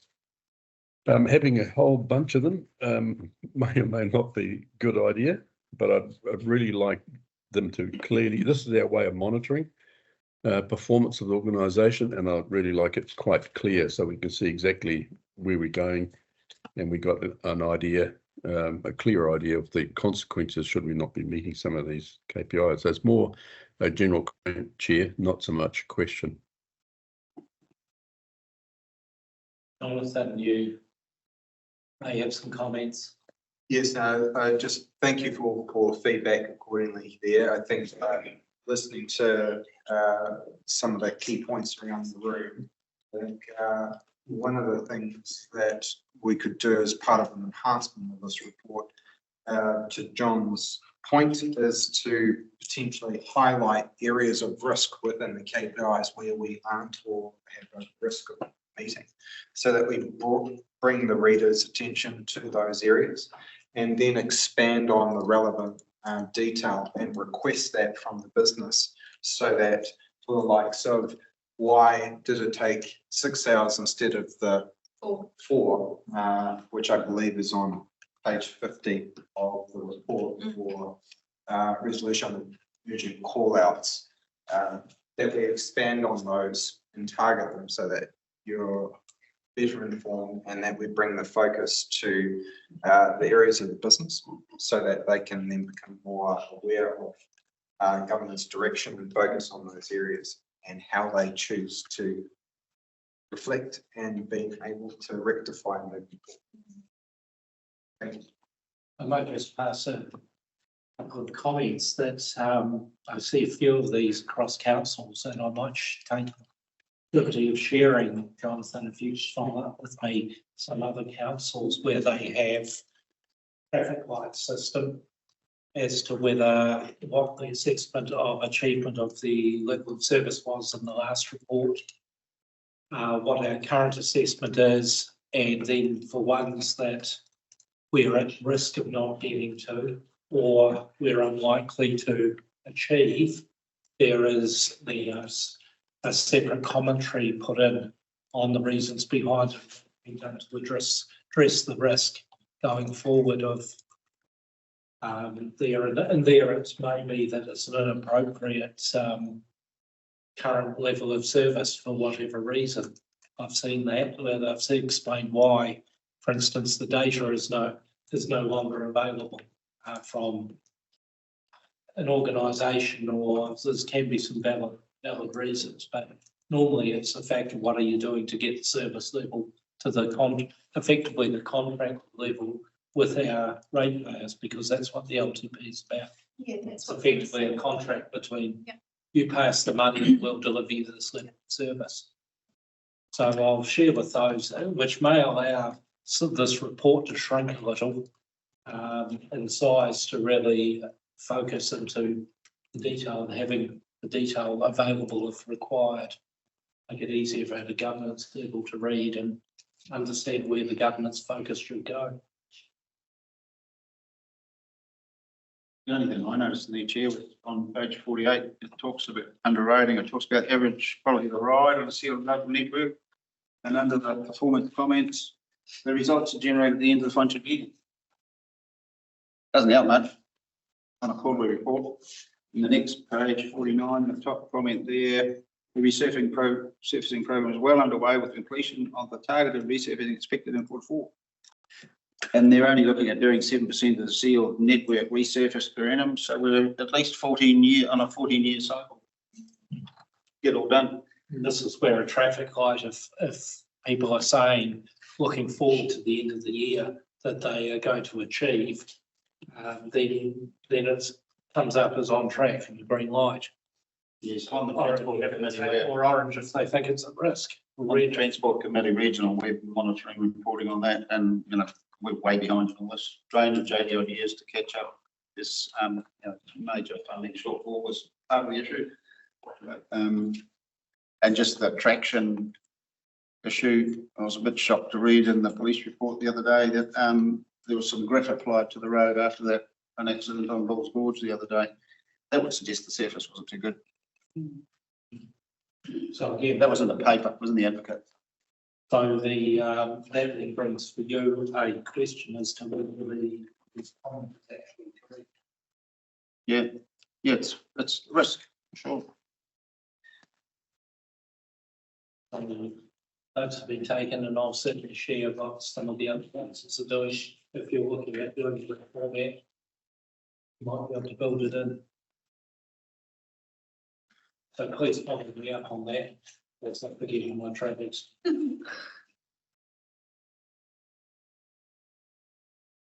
Okay, if there's no other questions from members, we move to the recommendation that the Miromiro Assurance, Risk and Finance Committee receive the level of service KPI Q2 performance report for 2023. Ellie, you're happy to move in that direction? And happy to second? No further discussion? I'll place the motion. All those in favour say aye. Aye. Yeah. Carried. Next item on our agenda is the Health and Safety and Wellbeing Report. And just getting to page 75. But we got Ian Wilson Ian. is on his way. Ian is on his way.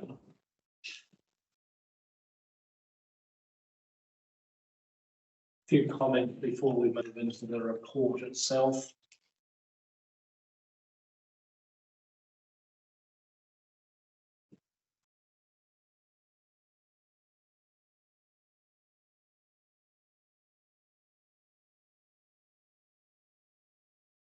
Just to wait, staff member that's on the report. He's a pretty tall man, Mr. Chair, so his steps should not take long. By the time I finish speaking, he should be walking through this door, just magically appear. Keep talking, Katie. Keep going. Don't hear yet. The elevator music.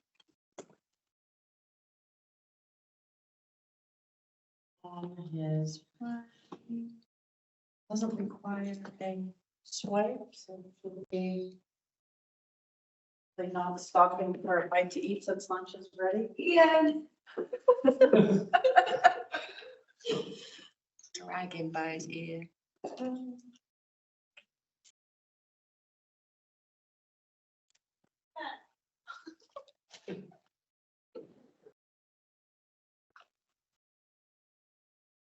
It just got louder.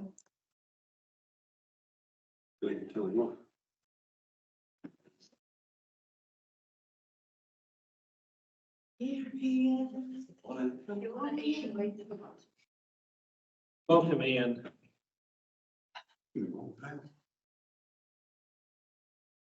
You have your report here, and perhaps before we go into your report, take a seat. On page 82 and 83, there are a whole series of events.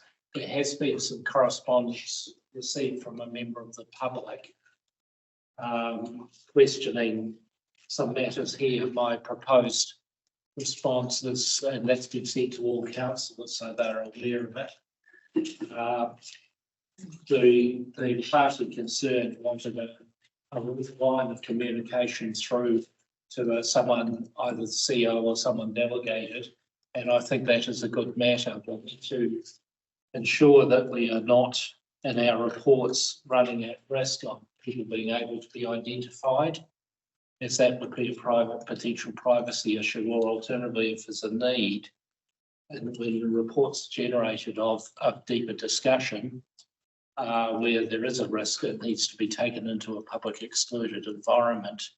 So perhaps some care when producing the reports, but that's the way I think, so that we're not the member of the public concerned has sent in some comments, and just discussing that would actually potentially identify and breach people's privacy. So I acknowledge the matter that was raised in the emails. I think the appropriate dealing with is to ask our chief executive to ensure that the matters are followed up on, and he has been provided with that email and information. So perhaps just a note forward going into there that we need to be quite careful. So are you saying that there's something in my ART report that could be considered a breach of privacy? No, I don't. I think it's probably there, but someone who knows a little bit could probably join the dots. But anyway, we just perhaps need to take some care, and I don't think it's appropriate to raise the matters from the public in this environment, because that would definitely lead to identification and breach of privacy. So I think the appropriate is to get our chief executive to handle this and just make sure as a report back that the matters have been dealt with, and all matters are raised there to get a feedback loop. Perhaps I'm cautioned looking into too much detail in the items that you've got on pages 82 and 83. Yeah. If it is a key matter for this committee and we need to get into detail, perhaps break a report into a second one to be dealt with in PX, so that we can have full and frank discussion without running the risk of breaching people's rights, which is a very important principle we need to acknowledge. And that can include staff members' privacy as well. But having said that, I will allow you to perhaps talk to your report and give us the key stuff, because there's some very good material in here. Okay. Hi everyone.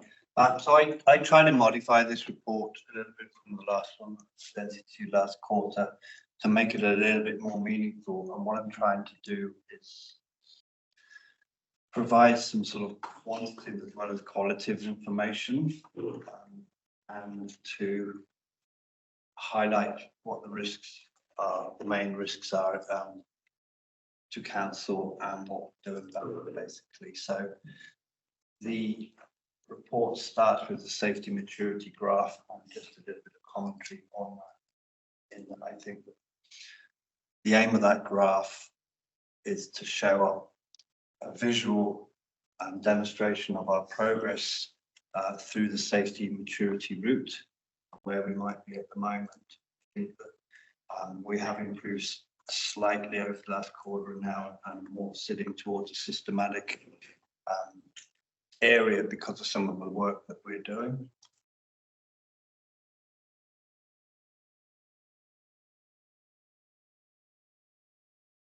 The main, I think probably the most important part of this report is the critical risk management, section 3 on there.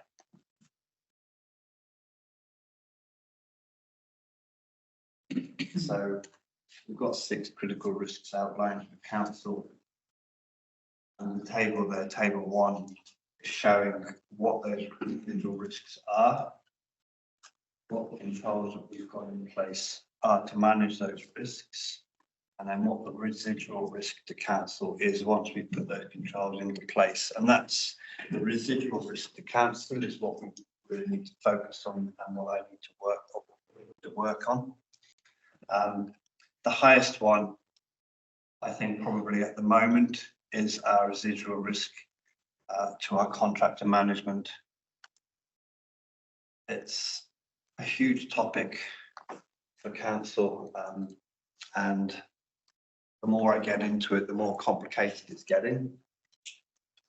We've got various different levels of contractor management going on at the moment, from simply repairs and maintenance to our assets, to physical works that are being conducted, to our major infrastructure projects and contracts, and that is our NTA and our Far North Waters Alliance as well. And the NTA and the Far North Waters is when it starts getting quite complicated for me to try and manage the contractor management across those processes. And as I've highlighted here, that I do think it is a high risk. I've put some detail in there what FNDC's responsibilities are in relation to managing those risks, and then some work plans to address those risks, which are obviously going to bring them down. I mean, conducting workshops is one thing, but actually having sort of had a few sort of incidents in the last quarter or so, I think that the processes in place probably need to be reviewed a little bit more and modified to bring NTA and Far North Waters into the fold. And in addition, a piece of work in there that was highlighted by Mike Codman when he was here around the overlapping duties. Quite a large piece of work because it doesn't just bring in our contractors as such, but also the outsourcing work. So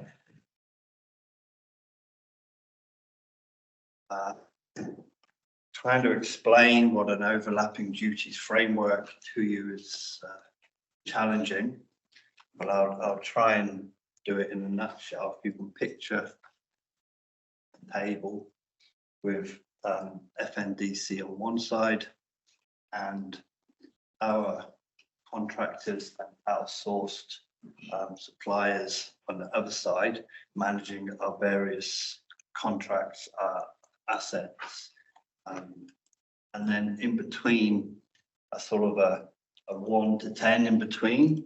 And what we're looking to put into this framework is where the overlapping duties actually sit from. Do they sit all with council? Do they sit all with the contractors? Or do they sit somewhere in between? And that can only be assessed through looking at what level of influence and responsibility each party has. Once we get a framework like that, we will then have a good understanding of quite where the levels of risk sit to us as a council and to them as a contractor. So we don't have a framework like that in place at the moment. That is something that I'm going to try and achieve. But to be honest with you, it's going to take me quite a while to do because it's a complicated piece of work. But I do have guidance and I'm not reinventing the wheel. So there is methodology behind how to do this. But that will go from everything from NTA building roads and what our contractual agreements are with the NTA and from a health and safety perspective, to our swimming pool buildings and what level of duty do we have there, for example, because the swimming pools, for example, we've outsourced that completely, but we still own that asset, so we still do have a responsibility to be ensuring, for example, the companies that are doing what they said they're doing.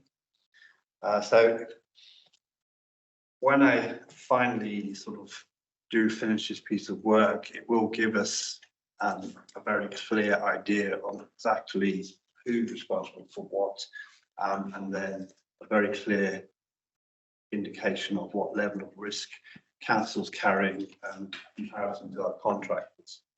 Does that make sense? It can be quite visual. which is the beauty of this framework, but it's going to be a bit of a process for me to get to that point. That's the contractor management side of things, which, like I say, I've put in there. I've tried to be really honest in this report. I've got nothing to hide, and I'm only looking for continual improvement here. Lone working is on there as our critical risk, obviously. We have got processes and procedures in place there. And lone working comes with some challenges, trying to embed that culture, trying to get our leaders to, our team leaders to ensure that their team members are using the devices and the processes that we've got in place to ensure their safety. It can be a challenge. With lone working, with the type of devices we're using at the moment, they're good, but they're expensive.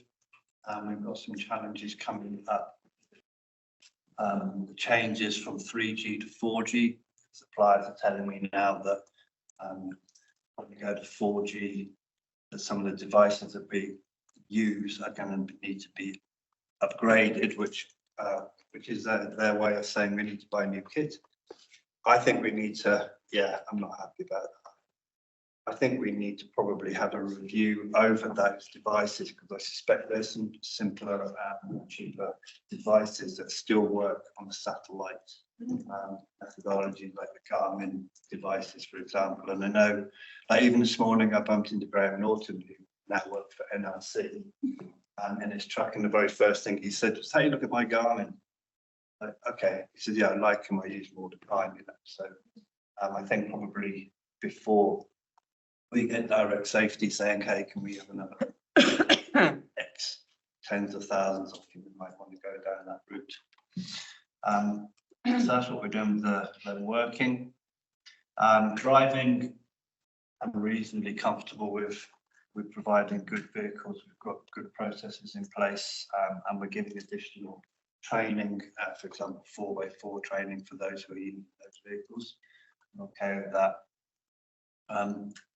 Site inspections, we're doing okay with as well. So I just want to maybe talk to you a little bit about some of the work that's prompted me to tell you a little bit about some of the work that we've got going at the moment between myself and Catherine, my colleague.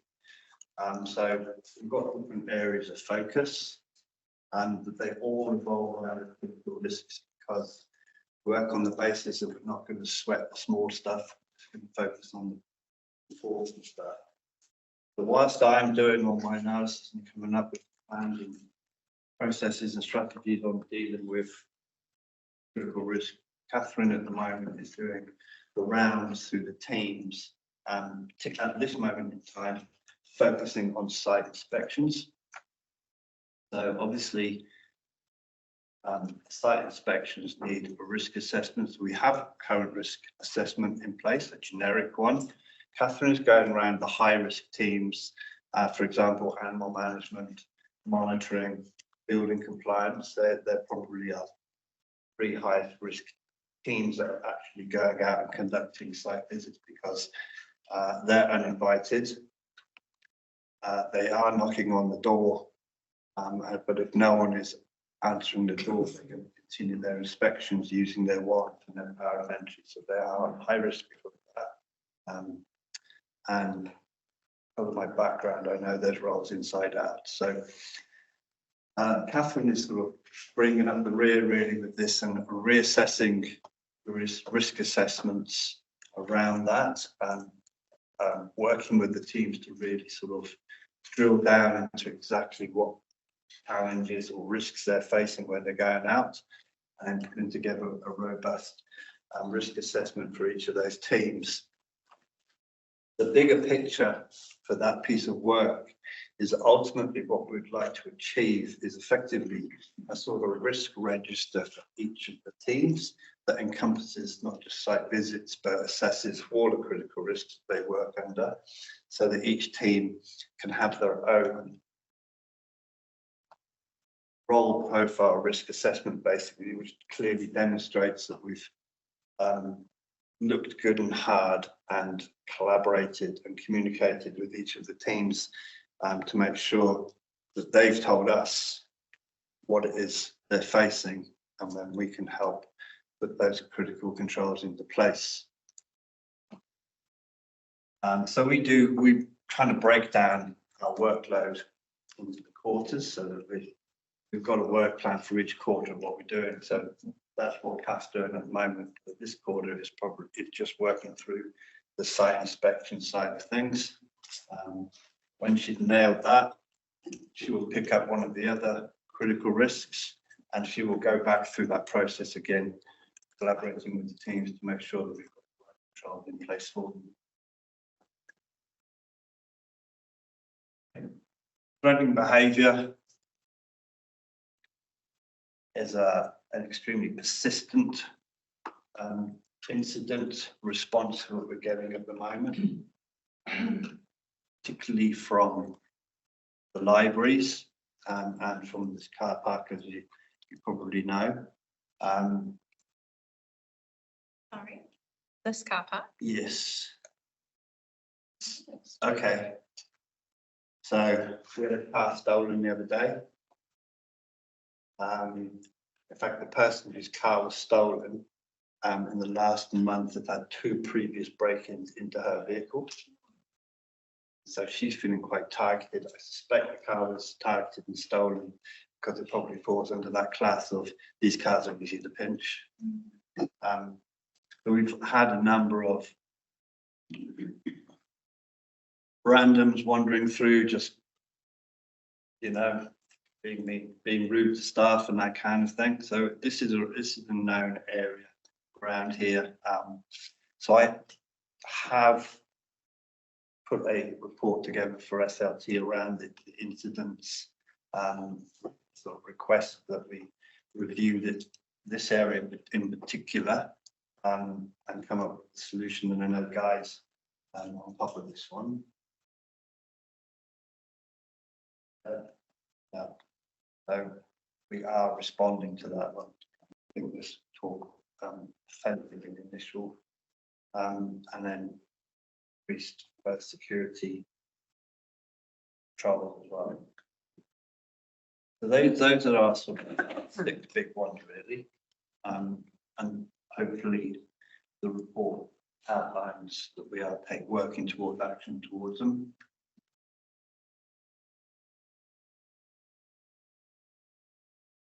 If I just look direct to figure 2 there, incidents on section 5.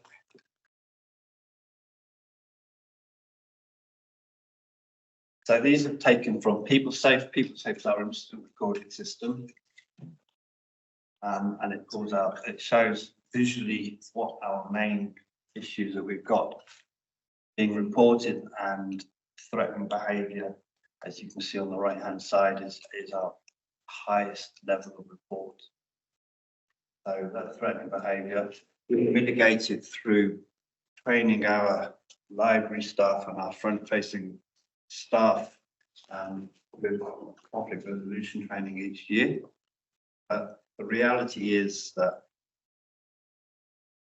librarians as a personality are there to work in the library, to work with the community, and to work around books and that kind of thing. And the stereotype from a librarian is almost right, that, you know, generally, you know, quiet type of person and not there really to be dealing with aggro all the time. So giving them some conflict resolution training is a tool it can give them, but I really don't expect any more than that. So I think that my recommendation is that we look at what's going on these sites and maybe come up with some slightly more robust solution.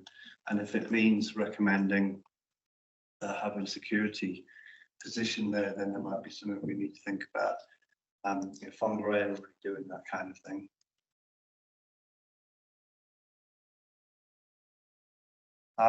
So just moving on down to port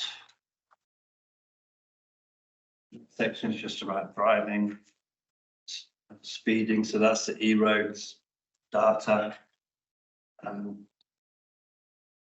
I'm not too concerned about that, to be honest with you. And I do actually wonder what the value is of putting it in this report to you.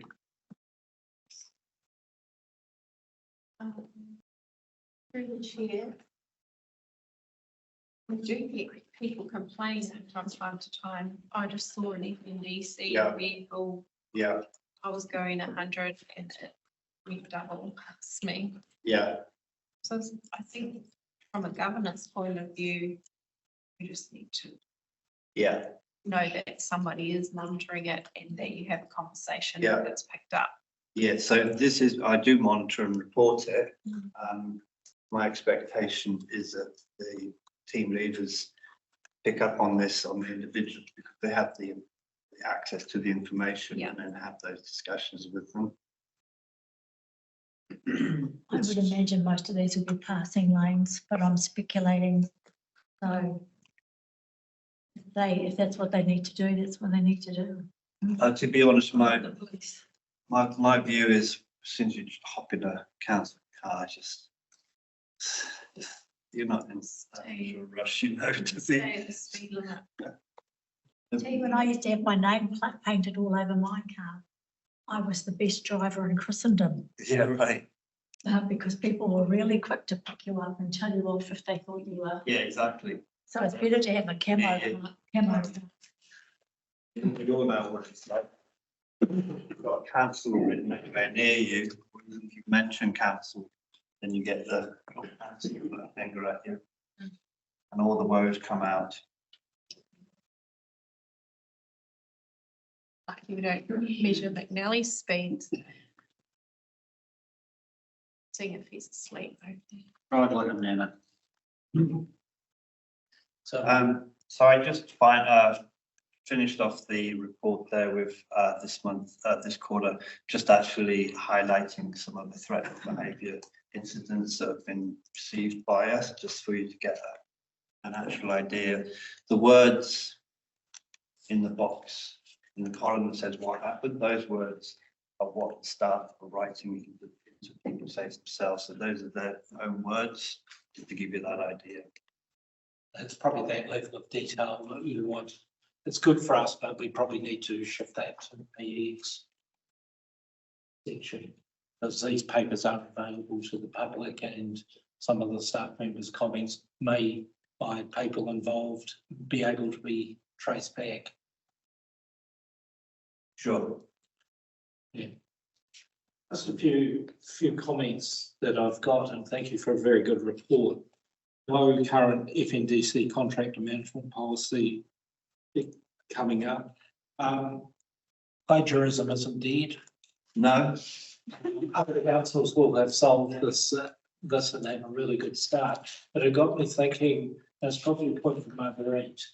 There is, it's useful, and on other committees I'm on, to have a schedule of all policies, which ones are council ones, which ones are CEO, right off what the last time they were reviewed, when the next scheduled review is, so that on one page, we just have a list that we can, as a governance group, see that policies are being updated on the right time. So I'm not sure whether it's Mr. Acker. yourself, but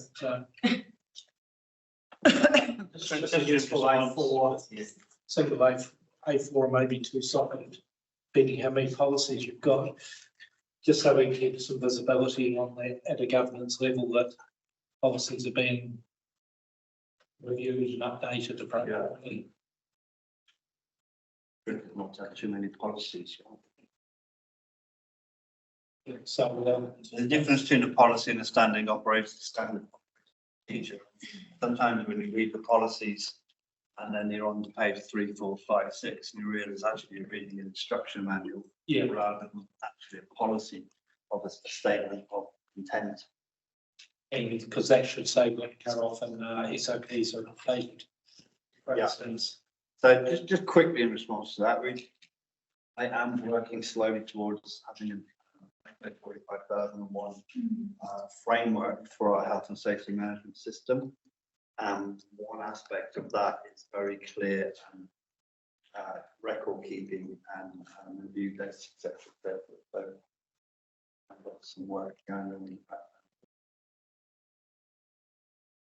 The second comment is across the 5 councils I'm involved in, I'm seeing a constant pattern of increasing threatening behaviour situations. And look, we've come through a COVID situation with lockdowns and people being stranded. This area was cut off effectively by the Auckland lockdowns.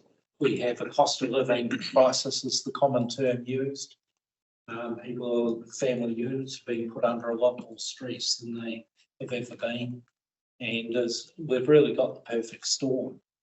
I've seen some councils adopting the government personal security framework as a basis to assess their preparedness for this situation. I'm happy to put you in contact with people at other councils for that and having, and that's looking a whole gambit of safety of staff, particularly those that are working in uninvited on-site visits, as you termed it. Yeah. If I remember your words correctly. So there may be someone else that's invented this wheel that you can leverage off. Yeah, we're going through a security contract review at the moment as well. Project being run by the development for us, and that framework has been mentioned in that. I can put you on to someone offline. Cool. Any other councillor with the comments? I just appreciated the workshop that we had on that ISO form. And yeah, just hope that but as governance, I get the most of health and safety. If we know about it and we haven't done something about it, no, you know, we knowingly just keep not doing something about it. We're exposing ratepayers to a huge financial and financial risk in our CE to jail risk.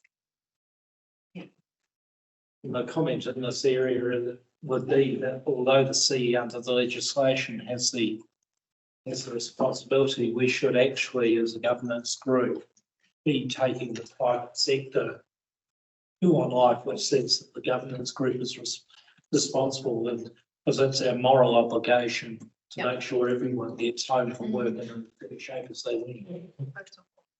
And I think that's the acid test, and that we are doing everything that's reasonably practical. Yeah. The quote that we hear is out of the air. Yeah. And we've identified those critical risks. We know what they are. We have some controls in place, so we have addressed them. Yeah. And then we've got left, and that's our work. Yeah. Thank you. There's no other comments. The recommendation is that the Miromiro Assurance Risk and Finance Committee A accepts the format of the HSW report, and B, agree with the improvement suggestions made in the report for Q3 to reduce the HSW risk to council. I have a mover for that. Kelly, seconder. Steve, thank you. Put them on. All those in favour, say aye. Aye. Against, if any, carried. The next item on the agenda page is the resolution to exclude the public. I'm proposing that we put that in the move into public excluded, and then we have our lunch break to make it tidy for the recording and live streaming. So the recommendation is on page 84 of the agenda papers. The matters considered are the confirmation of previous minutes of public excluded, the FNDC current legal action potential liabilities claim, which of course is professional privilege issues, legal privilege, and the third one is the final order of form recommendations update So I'm happy to move the recommendation as stated in page 84 of the report. Councillor McNally is prepared to second it. Any discussion? Yes. I did raise my concern with you prior to this item coming out, that the auditor's report, in my opinion, should not be in public exclusion. The final audit report recommendations are around how we account for public funds and how the management intends to respond to inquiries made by the auditor. Barring the fact that we are a small organisation and some of the staff may be identified in the comments, it does not give me comfort that that's sufficient grounds to keep this item on public exclusion. We did have a conversation about that, and I understand that we have different views on that, and it would be good while we're still in public for you to articulate that in case any members of the public are watching us. But we are also mindful that the Ombudsman has put out a report saying far too much council business is happening behind closed doors. Unless there is a valid reason for it to be in behind closed doors, it shouldn't be. Yes, we did have a discussion, and I'm actually proposing to modify the resolution of this at the end and allow the CE under his delegated authority to release the papers, and the entire report may potentially have minor redactions, as is at the CE's delegated authority, but to allow a free and frank discussion on some of the matters in the background on some of the matters, in my view, is appropriate in PX. However, on each of the matters in PX, I do have a modified resolution to address the concerns of the Ombudsman there, and to get as much as possible out in the public arena. Because I certainly share the views that this is public money and we should be accountable. However, there are a couple of matters in there and the background of what the auditor's report actually is alluding to, I think is appropriate to be in PX. That provides some clarity. But It's standard practice.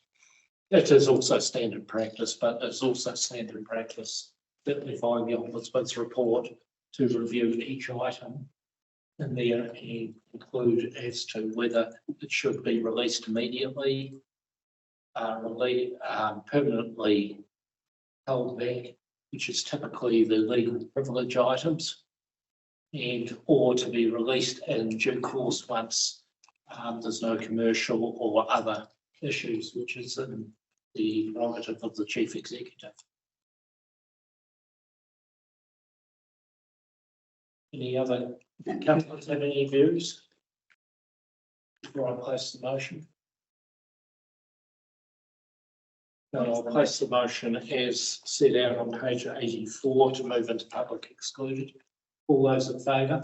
Aye. Against, if any? Thank you. And we'll note that in the minutes. Thank you. So at this point, we will move to public excluded. So if you can confirm recording is stopped, we'll immediately break for lunch. Suppose we resume at say 1 p.m. Recording has stopped. Nominated persons disappeared. So really, it's a case that we've had some very, very good discussions here. And we're getting to the heart of some of the matters. And I'd just like to thank everyone for their input and there, and remember all things above, that we're here for our ratepayers and we've got to put their interest absolutely first. I think we've done that today. So wishing everyone good health, and we'll see you at the next meeting, which I think 2nd or 3rd of April. 3rd of April. Good luck doing that. Yes, that's correct. 3rd of April. And we've had mention of getting a bit of a risk workshop underway, and maybe if I could suggest at my own convenience, afternoon of the 2nd of April may be a good time, if that was available within the council timings. We will make some time.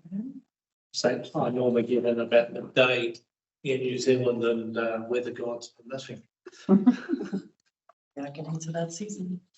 So, but if not, if we can perhaps look to an alternative date. Or the diaries. Yes. Information on this. You go with the restriction. Oh, that's actually might be fairly important that our CE is available. The diary is actually relatively good from April on at this stage. It's generally about 2 minutes out. But start filling it all up. Fantastic. So you're happy that the meeting closed, yeah? Yeah, I'm happy that the meeting closes at 22. Before you go, if you could sign. Thank you. The meeting's finished. Everyone cares. Coordinate as soon as possible. Yes. Possible dates.